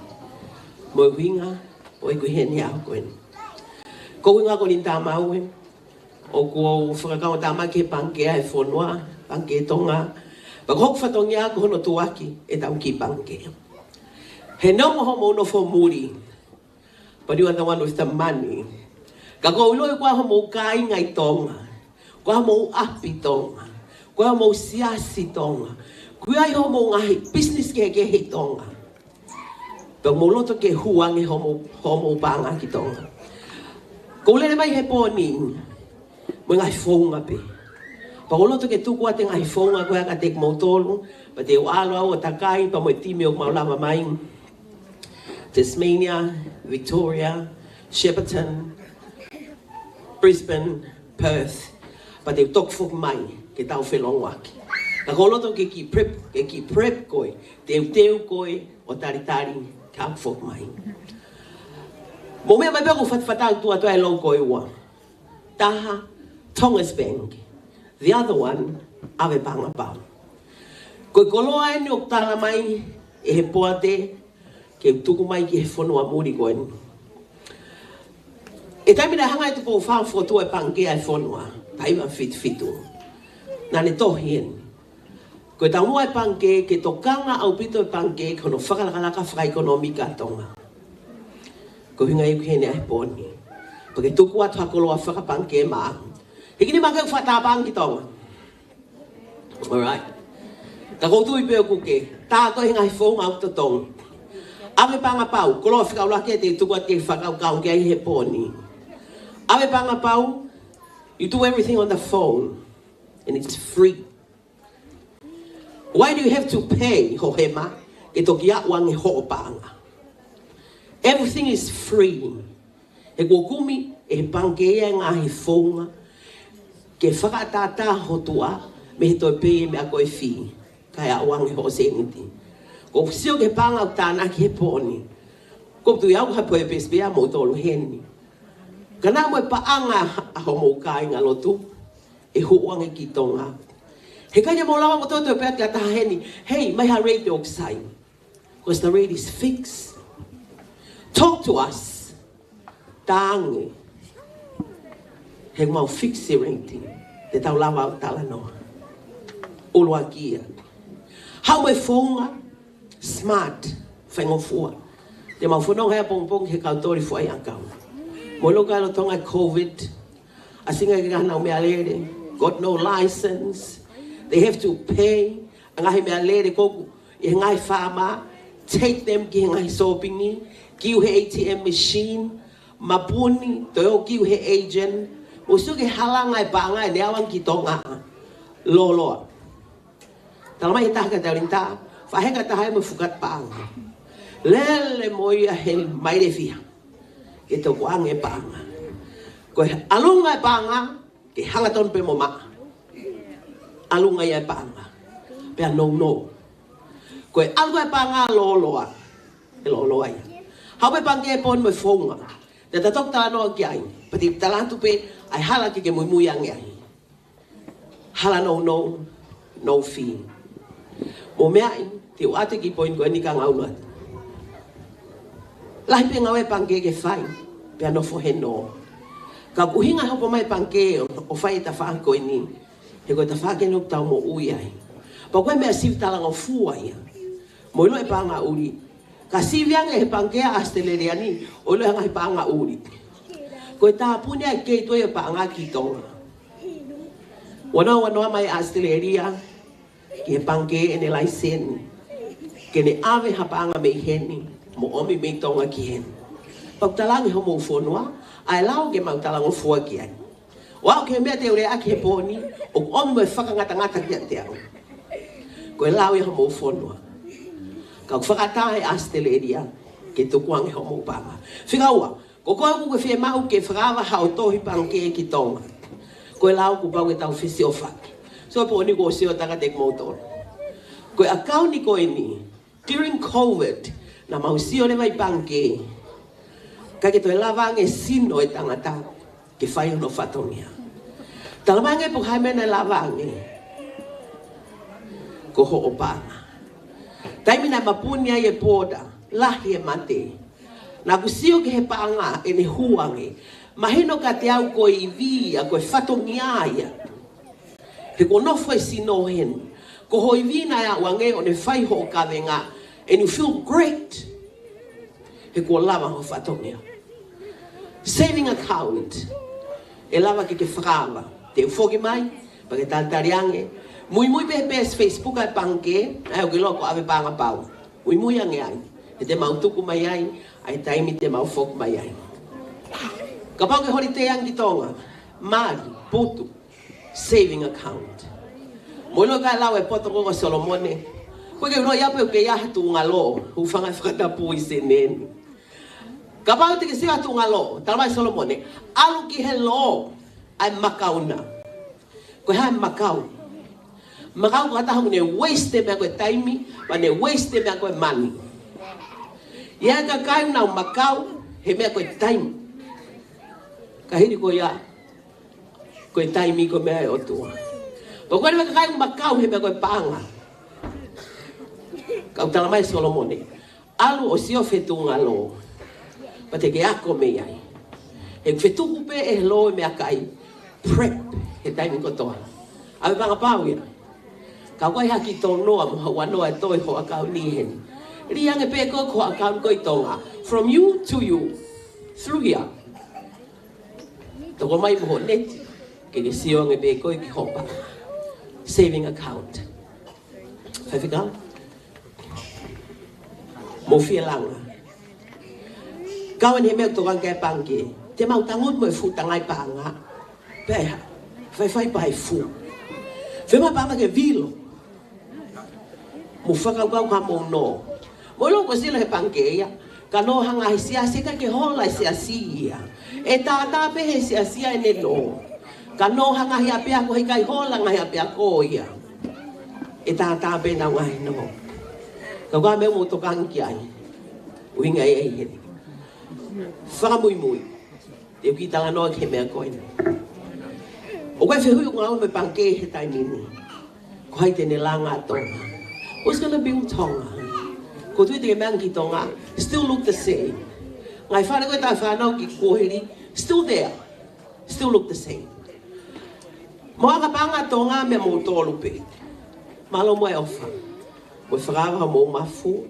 O whakatawhiange ho mo panga. O raisa economica tonga. I'd like to say thank you so much. Kako eni. Hili ai volcanic explosion, whakataha pa moe. Hu mai pa moe, mahaki koe ni moe virus. Matama te koe ni nai. Uesia ya mamani. Mapune pota. Pa mapune ai pa moe tourism atonga. Moe loi koa. Ai loki koe accommodation a tonga ke lava ke mo me ange ka pa mo fia no for accommodation na loki pe ta hafe ki mo e COVID tai mini ma hau whakafufua about 200 something ma pe wange au me tonga ko ngahi seti ko to angi tonga se ai tolu au ka stranded habaka e taha o no foi to tolu au ko ya ko tu ko to wange au e mo ngai accommodation pe te au e kume ngai apia ke nau iai ka ko hinga ne tala noa ko ko whaka amu ke mo wo ni he poni o mangungu e ke he pange ko hai tene langa to ke hinga au e pe pange pa ko ne me mau sio ke ai te tuku atu alu mo ke ape ko whaka laka ko me ia fai he kere pa koe ne motua fika, pe koe equation. Hei lo hata hake he seo fisheries, mo ngō te nau talamai na tore mea ke. Lau se ne pange. Ke whakalakalaka hota whonoa ke tau ni manoa ka hoko mai. Me pe ua whia mau. Money, paanga, moi kere kere. Paanga, moi kere kere. Koe paanga he pange. Ka koe whē kere kere. Ko koe o kiai hao konga kere kere i tonga. I toi ai atu. Ko koe o kiai hao konga kere kere i tonga. Pe au ata. Pe kuke whakakaukau ke langange. Pe o kuke whakakaukau koe whare tu kiai ke whakarerei. Pe hei kai te toi langa e koe. Ka kua tu e konga kere kere koe ia iho hingoa. Matui, ai tit atonga koe fulai pe pape. E fie mau he panke ke taunga ue whakata. Money plus kere kere. O kusio e panke ke ne langa e ngahi whare lahi tonga. Accommodation, Airbnb. mini hotel, resorts. Ka e fie ma'u ai kere kere. Ka kohai no fai kere kere. No fia he ne afio. Koe ngai to fia he ne afio. No foia i he kau no pere. No foia i a te koe pehen. O gai ho kere kere. Ka pau ko hokonga kere kere i tō ngā o kutu ata.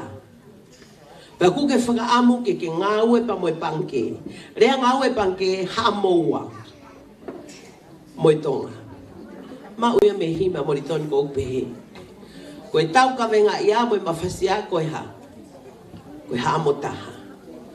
Whe mau e ke ha moua.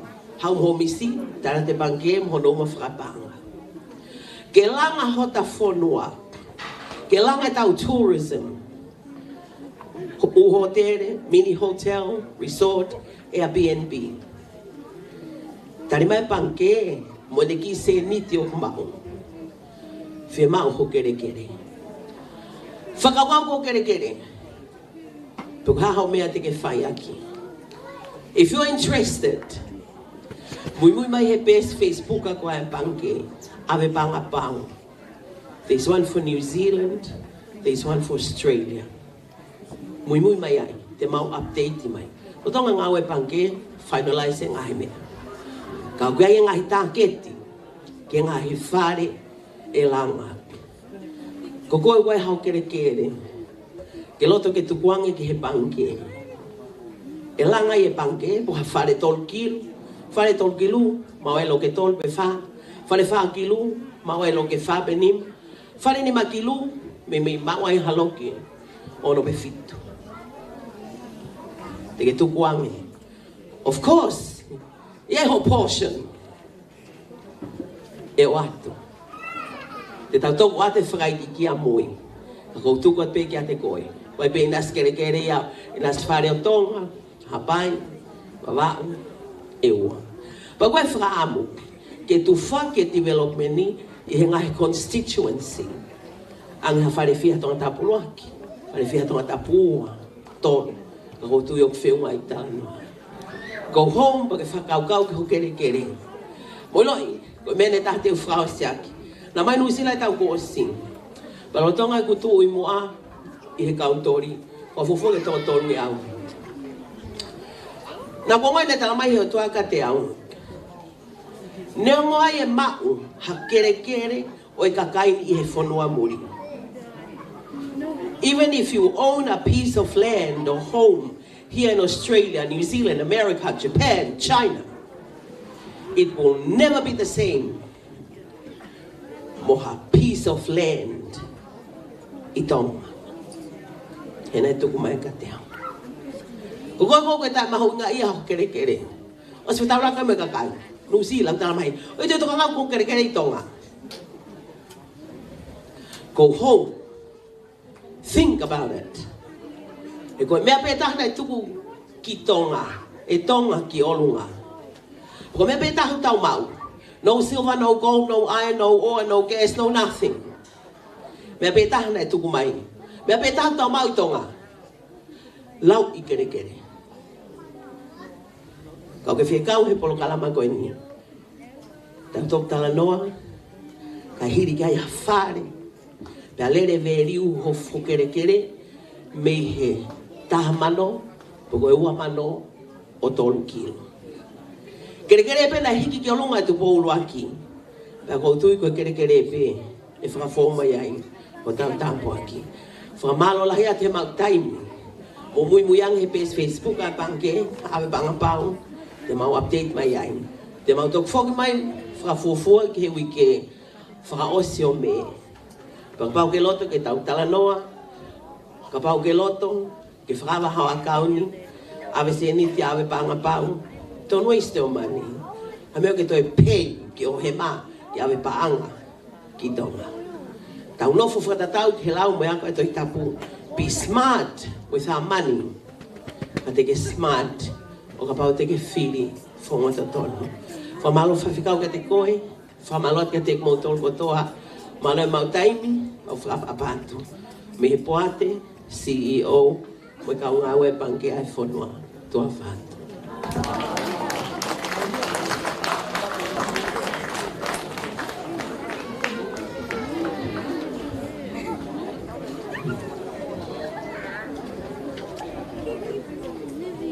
Whaftai keiki. Kore ke tau moko ake ai te moko. Kai lawe ai boys kai ki mo ai. Kore ke whakahoko ate nai ofa koe ni. O whakao mai e aurunga uraki manu. O aluhaki o tahawhi tō miau whanima. O whaftai keiki. Mori tō te tola e nima. E tahawhi tō miau ni manoa. Taurunga koe e amanaki, koe whakalahe mai, o awaki ane tolu afe, whāngi au mo furu. Koe te tau paskiai, whaktai koe. Taurunga moe ofa koe e ngahi youth members i a sas o Fetu'upongipongi, e moe toko ni a sas i whiunga moe pānga e whitu afe, o koe te tau paskiai. Whaktai keiki, koe e whakamari koe ni wanga ki e boys, item only, koe kai lai.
Kai keiki.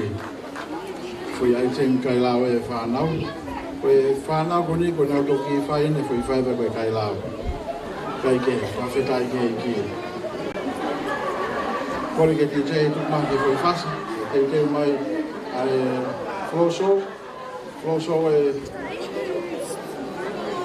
e youth. Te teu mai flow show e youth. Kore ke ti jei tuk mahi fui whasi.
Toyota, fa Moimoi, fe mau ke wele mele.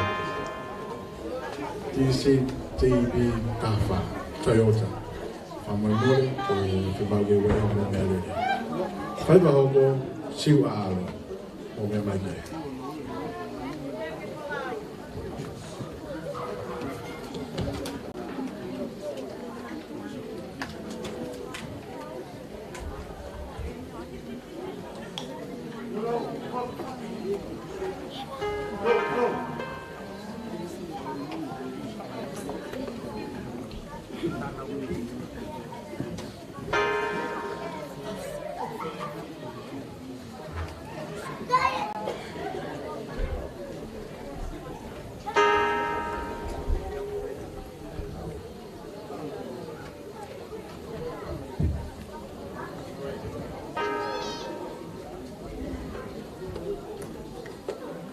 Atak fa Moimoi ko ki Toyota ko talo no ngaki ane nai te beke peng ngau. Lanu kore ko ki Holden. Oi Toyota. Pa ko fika ta fa ta tu.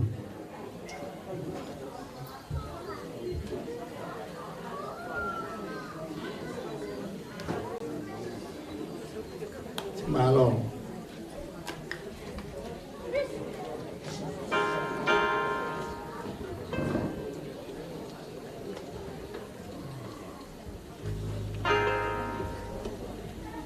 Go!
fai ko e folofola.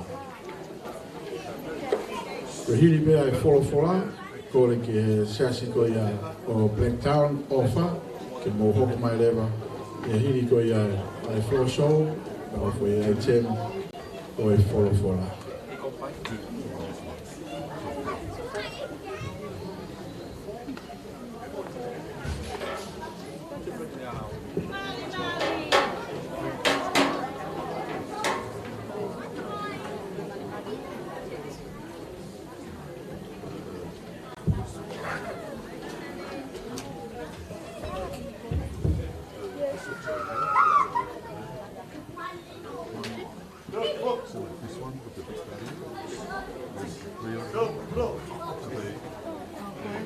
Oh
Kore ke whanau, mo whoki ki mui, teu teu, ke mo whai last item, ka kore heni ki a seasa koe a o wha, whakahopai ke mo taurunga, koe taurunga tāpuni heni, whakahopai he a seasa koe a tare kita, mo e ngau youth members o e seasa koe a o wha.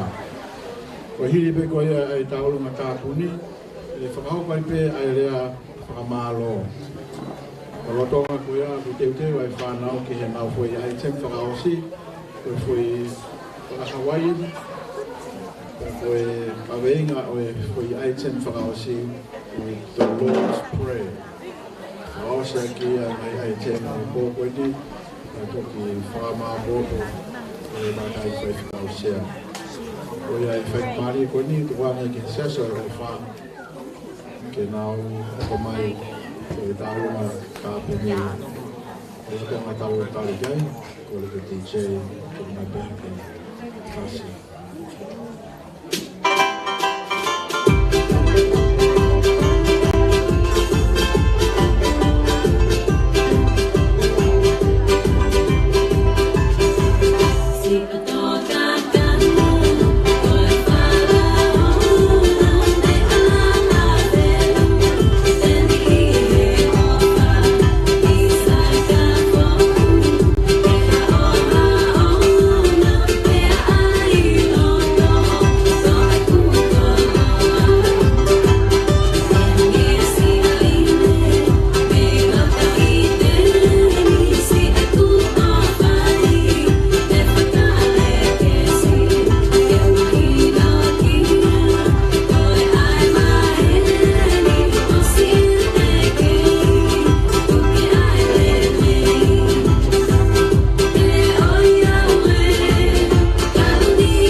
Kole peke mau whangat pe whatapu e.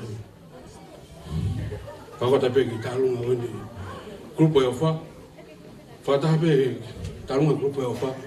Moe nā whanau pungai tala hou. Koe ke tau tau e whalo olo. Wabai tau tai mi malo.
Whakamalola i se asoia awha. Tau longa tāpuni tau kātuanga e pōkoeni. Kore ki TJ tukuma pēr ki whaiwhasi no kai hoko mai ai rea whakamalo, whakahoko pēia e whaiwhikau kot ngāwe, whaiwhikau se spon kawha. Whatonga ko ia teu mai e whanau, whaosi ake nau whai ai tem whaosi the Lord's Prayer. Whai ai tem whakahawaii ia. Whaosi ake nau ngai teu ko toa pēna e whai ki he pōko e ni.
Sia Moimoi secretary ke kau kata ikut kau Palestina ya mau kimotol koto mau i pale pamalo kato foto pe ni tonga koto. And also those who can non-speaking in tongue. Thank you for your help. Pamalo po tali kita pag naawe kay ikaw ako kaya mo'y kau cookie pamalo ikaw cookie Paketai ni malo atu famalo fo ke fana take pun ngata lavo ke silia mo sodia foto tu ngai atau la foto tu ngai proklama ko ni tau ta Fiefia ko to ai amen Paketai ni tau ave ko to te lang ki famalo fo ke TJ ki siaus ebe tu time abe ki inspire film to ai live i to prianga tau kalau ko le be pai i o ko pe ai pengai talabo ko to pa ka malo ingai to kon ko to pe ho ko to ye te motor to bagol ta mo ki motor e ki ai ofa ko to pe ko ye be ki de ofa ka te motor ma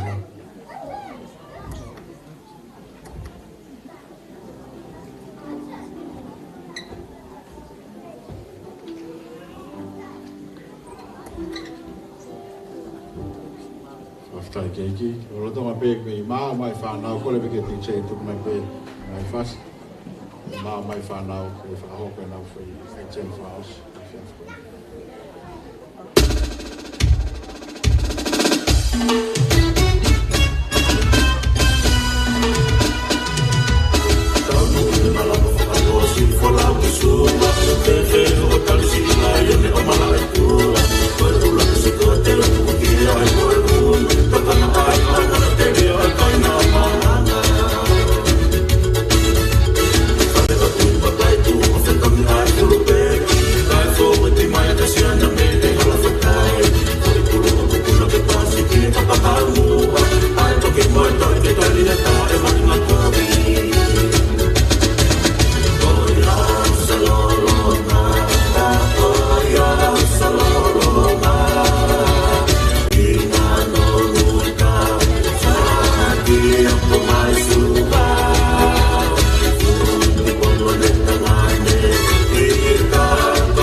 Koi ai chen fa se nei fa nau e nau ai te ko to ape nai fai ke a mai ke po ko ni dai fa sta se ko ke mau fa sta e te lai nai fai fa nau e tau mua ula ki falang lami o tua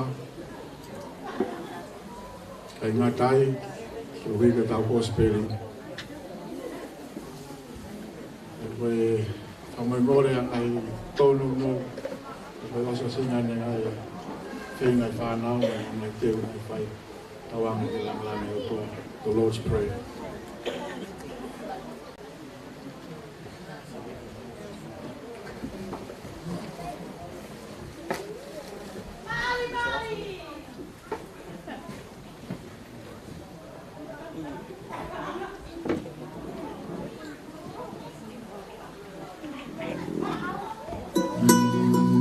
E ko mako i loko kalani, e ho ano ia ko inua, e hiki mai ko au puni, e malama ia ko make maka honua nei, e like me ia i malama ia makalani ngā. E ave mai a mākou i ke iala, aina mākou no nei iala. Kala mai hoi a mākou i ka mākou lawe hala ana. Me mākou i kala nei ka poe lawe hala i ka mākou. Mai ho oku oi a mākou i ka ho o wale wale i a mai. E ho opa kele nona e ia mākou i ka ino. No ka mea, no ke au puni, a me ka mana. A me ka ho onani a maulo aku. Amen.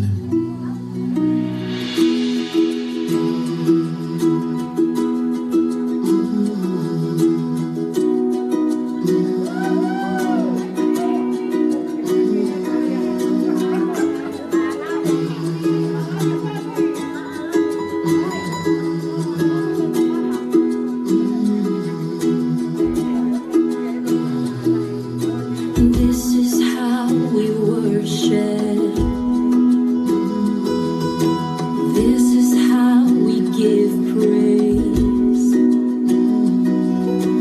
This is how we honor the one who's above all names.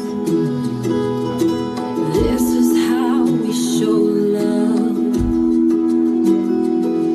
to the one who is called love.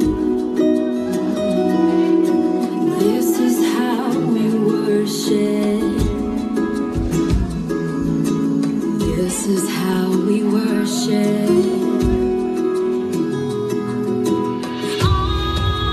Arms lifted high, on our knees, yeah. This is how we worship.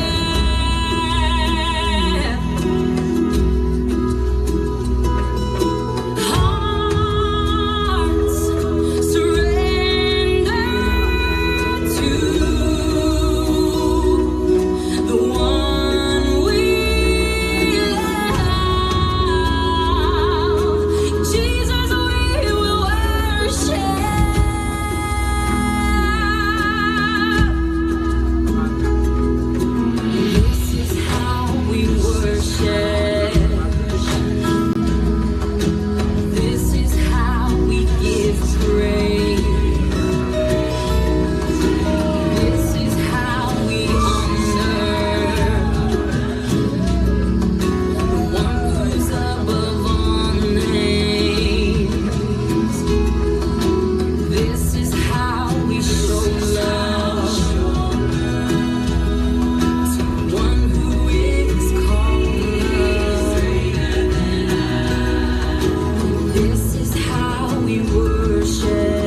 worship.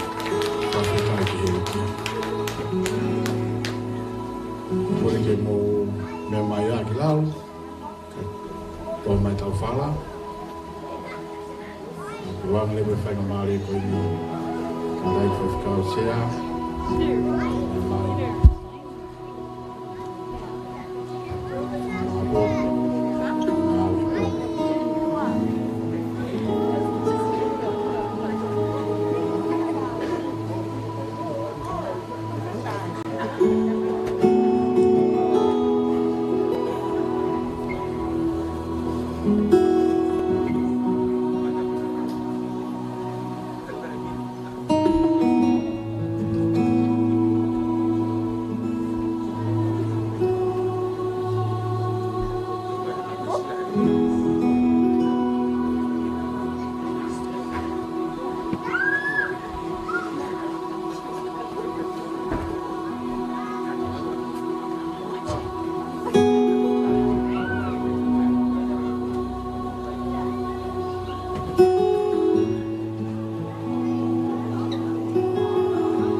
Kore ki u watau ki na whio ai tua mawhi. Atua riri. Tua ku manako mawheke whio i hakatai. Kora riri watau ato. I haere au kau whatamu dau tō me kamatanga i whiana koeni. Awa mai te whaosi koeni. Ia tau tō me. Tawa ke whanau whamapuna haweki, tawa ke hamata hapure. Whare nai whatau ki e tai whakau skei tari, tari ki tā, kau whekau na kotoa. Whare whekau koi a kukau e kungai kalawo, kau sismakafa, e ki a kau whekau se hifita. E po ke tāko kungai kalawo, kau na kotoa. O tawa ke tunga kotoa kei. Tau ngā toa pēo kau o mea mai ki Fetu'upongipongi, e tōn pē ki a wata e whatapu e tō tāku toa pē. Tā mōwhi whenamari e koen ki whakakato e tau pōkalama o e whia hoko. Tau mai ki e whaosi o e pōkalama koeni, pia te tau moe hā e tau Fiefia. Wakatoanga na e whai ano pēo, te tala ki e ki, te tōna ki e ki e mea kotoa pē, te kono whina ngā lo, te kakato e tau Fiefia. Ko lawe i pēo ku mauloloa ai pō, kau tau Fiefia ki e ki kua taimi, kune hanga o whaata ki tau kau whataha, ke ngata pē e tau whailoa ki, whai ai pe mo i tau whiowha aki, mo i tau whetokoni aki, mo i tau whepopo aki.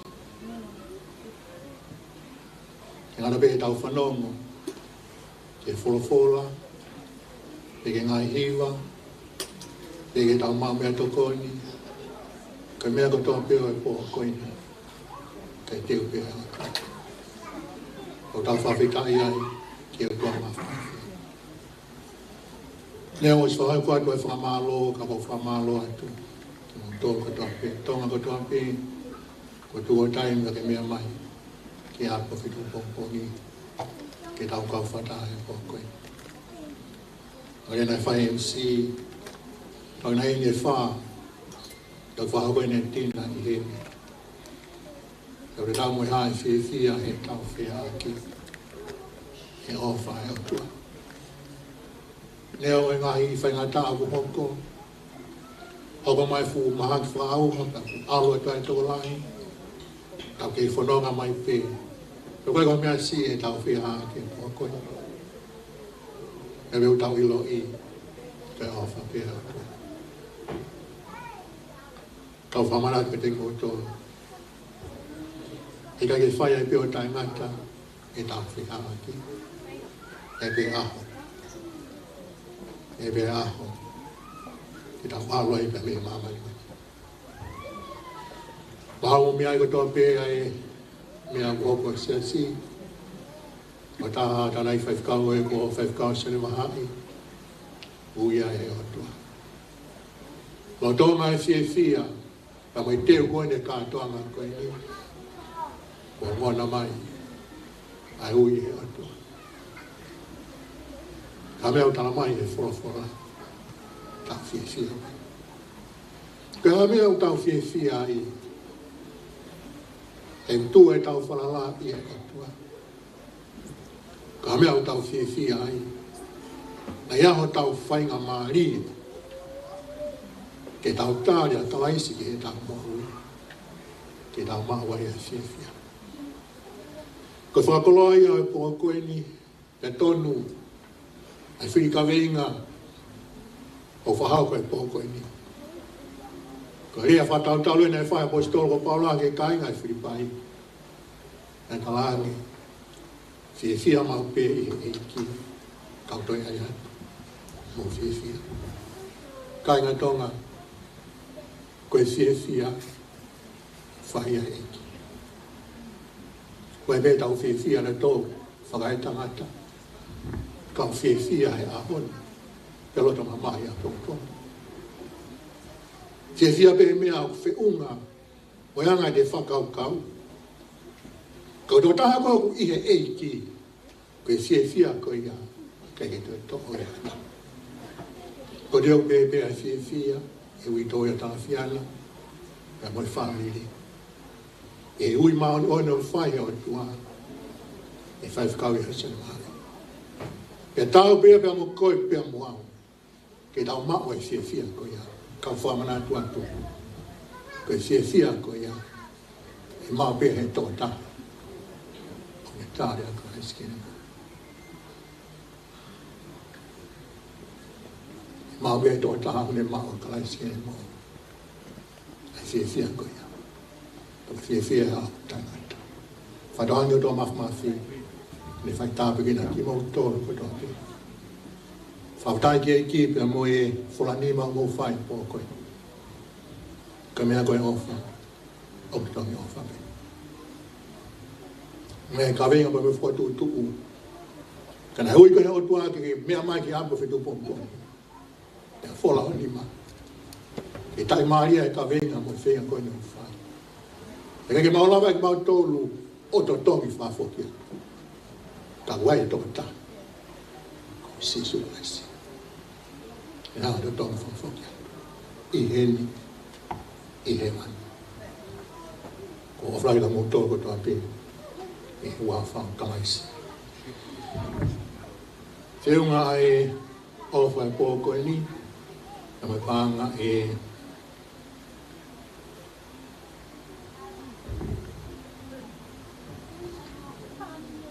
o ki taimi o tonu wa si o ke ane mama sa ta ko si e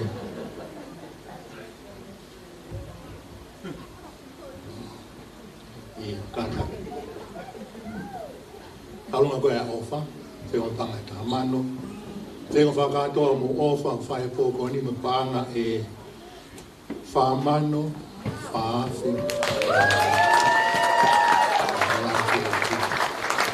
whakatake muka e ona pe langi langi pe mai ngi ha pe mai ko ke tau whawas ma whakawhitai an ki a Fiona e kuna e kātoanga na ke hanga tūtūni pe mo ki mato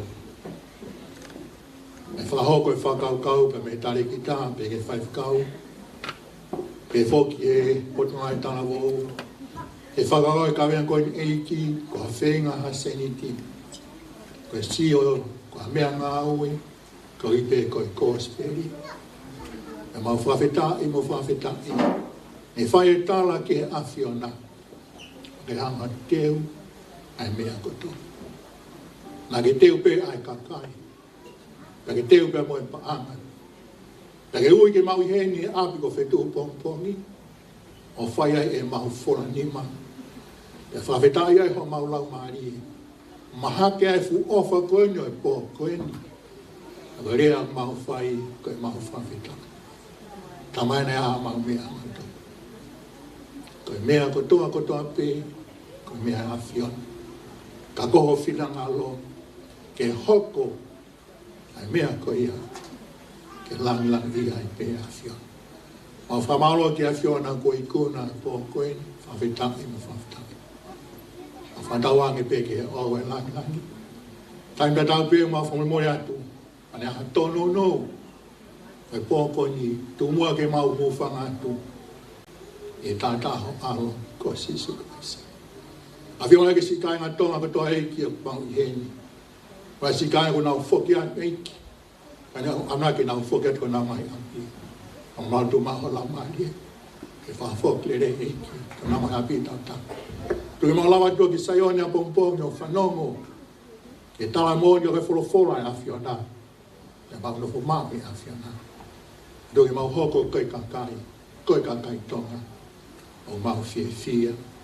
Koe Fiefia pe he eiki ko ia, ko Jesu Christ.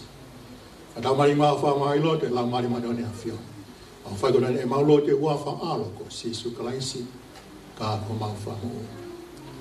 Kerese e ko Jesu Christ, from whalao toke tamai, whio yo lau mari maa oni. Te mau tōna hiri, whai kua tangat. Amen. Malo pito, whaftai lai ki eiki, e koe kuna o kō koe ni. Ia ko whamalo ko whahoko, te whiu e whamalo ki mōtoro, te kuna pōkoi, me ngai lai ko lao, e whiafu koe ni. Peke e siasi pe, e siasi Tokaikolo, o pongpongi, ka rā suma pongpongi, tangi hiwa pongpongi. Kai ko hiwa e whiafu, ko hiwa pongpongi, tau e apa Fetu'upongipongi. Marko mō mea mai, mō mea kua.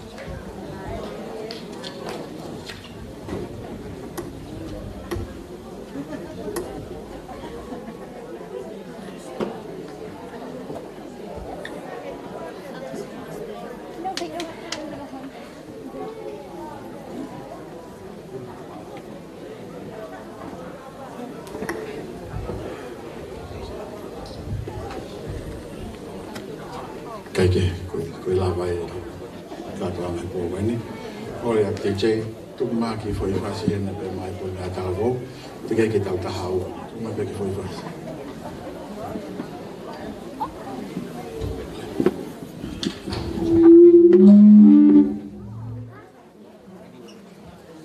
Mōre, tau te pasāpa te, te hiri koe tau tūpa po pongi te tau, kakuhiwa te whawhala te hito.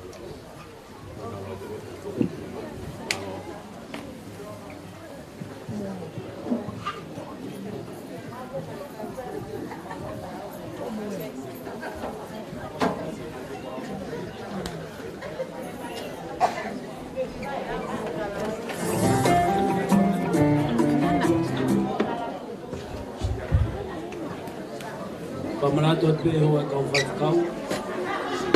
Ko aahi a pongpongi I hoa whatkau sea. Whahoko ia I tautolu. Tautolu malo au pito.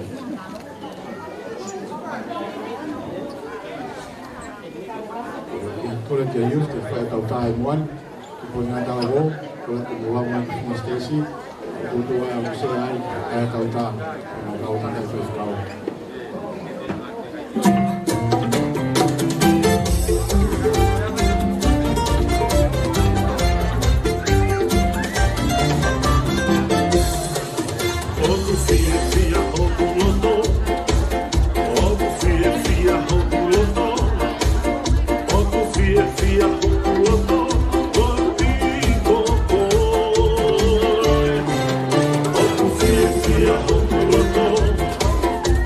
Fiefia,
sweet. Tú andas bailando dembow por ahí. Yo te vi en un video bebiéndote sweet. Tú andas bailando dembow por ahí. Y se menea, se menea, se menea, se menea, se menea. Y se menea, se menea. Con sus amigas se invita, se menea. Cuando escucha el ritmo, se menea. A ella no le importa que la vea. Sea un gato, sea de la DEA. El hombre que la vea, solo se va a ver. Se cansó de la canela, ahora quiere perreo. Cero ladera, puro traqueteo. Está hablando mucho, eso le da mareo. Contra la pared, ella quiere bamburreo. Y te dice, ay, ay, ay. Se da la media vuelta y se agacha bien sweet. Ay, ay, ay. Pobelina, pobelina, pobelina. Ay, ay, ay. Se da la media vuelta y se agacha bien sweet. Ay, ay, ay. Un cuadro de Dios como canta que no la puedo de Stacy.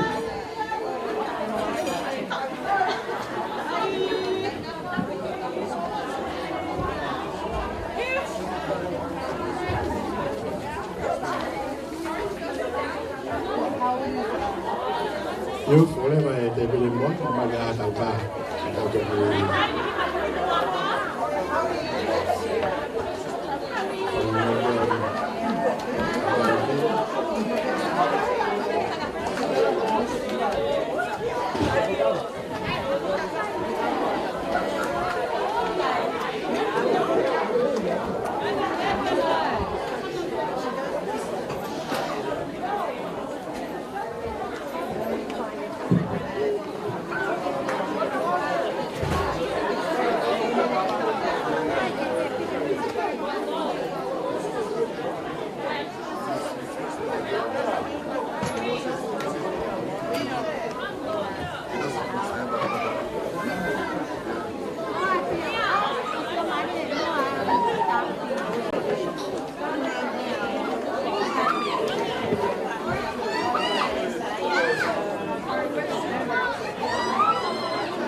Atau ayuh semua motor jauh lah tadi ni tu.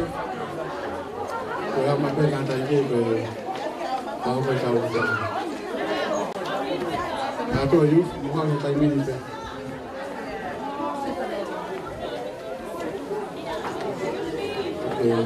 Kami boleh berkali kita untuk festival semua. Saya ini boleh mengalami.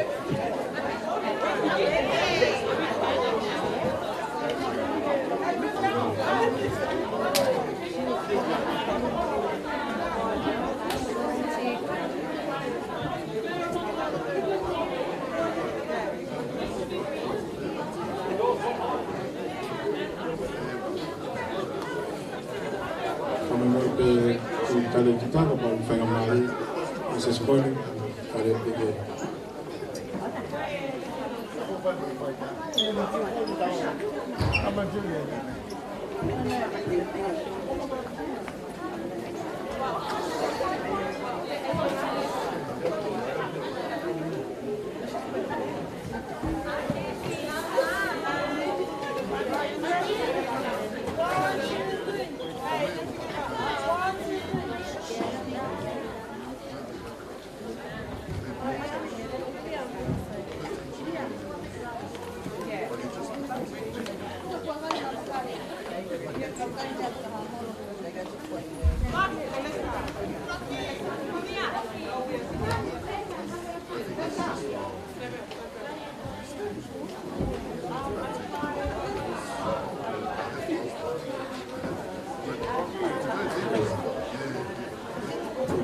Que yo le peta un vídeo, yo le peta un foto.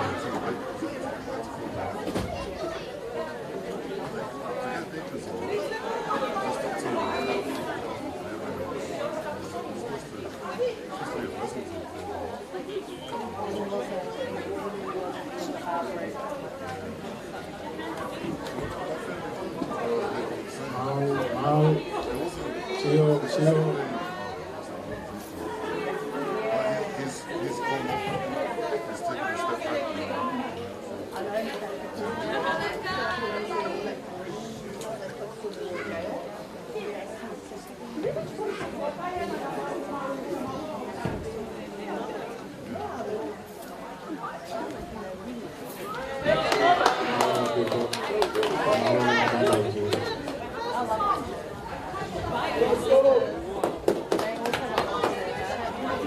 Go,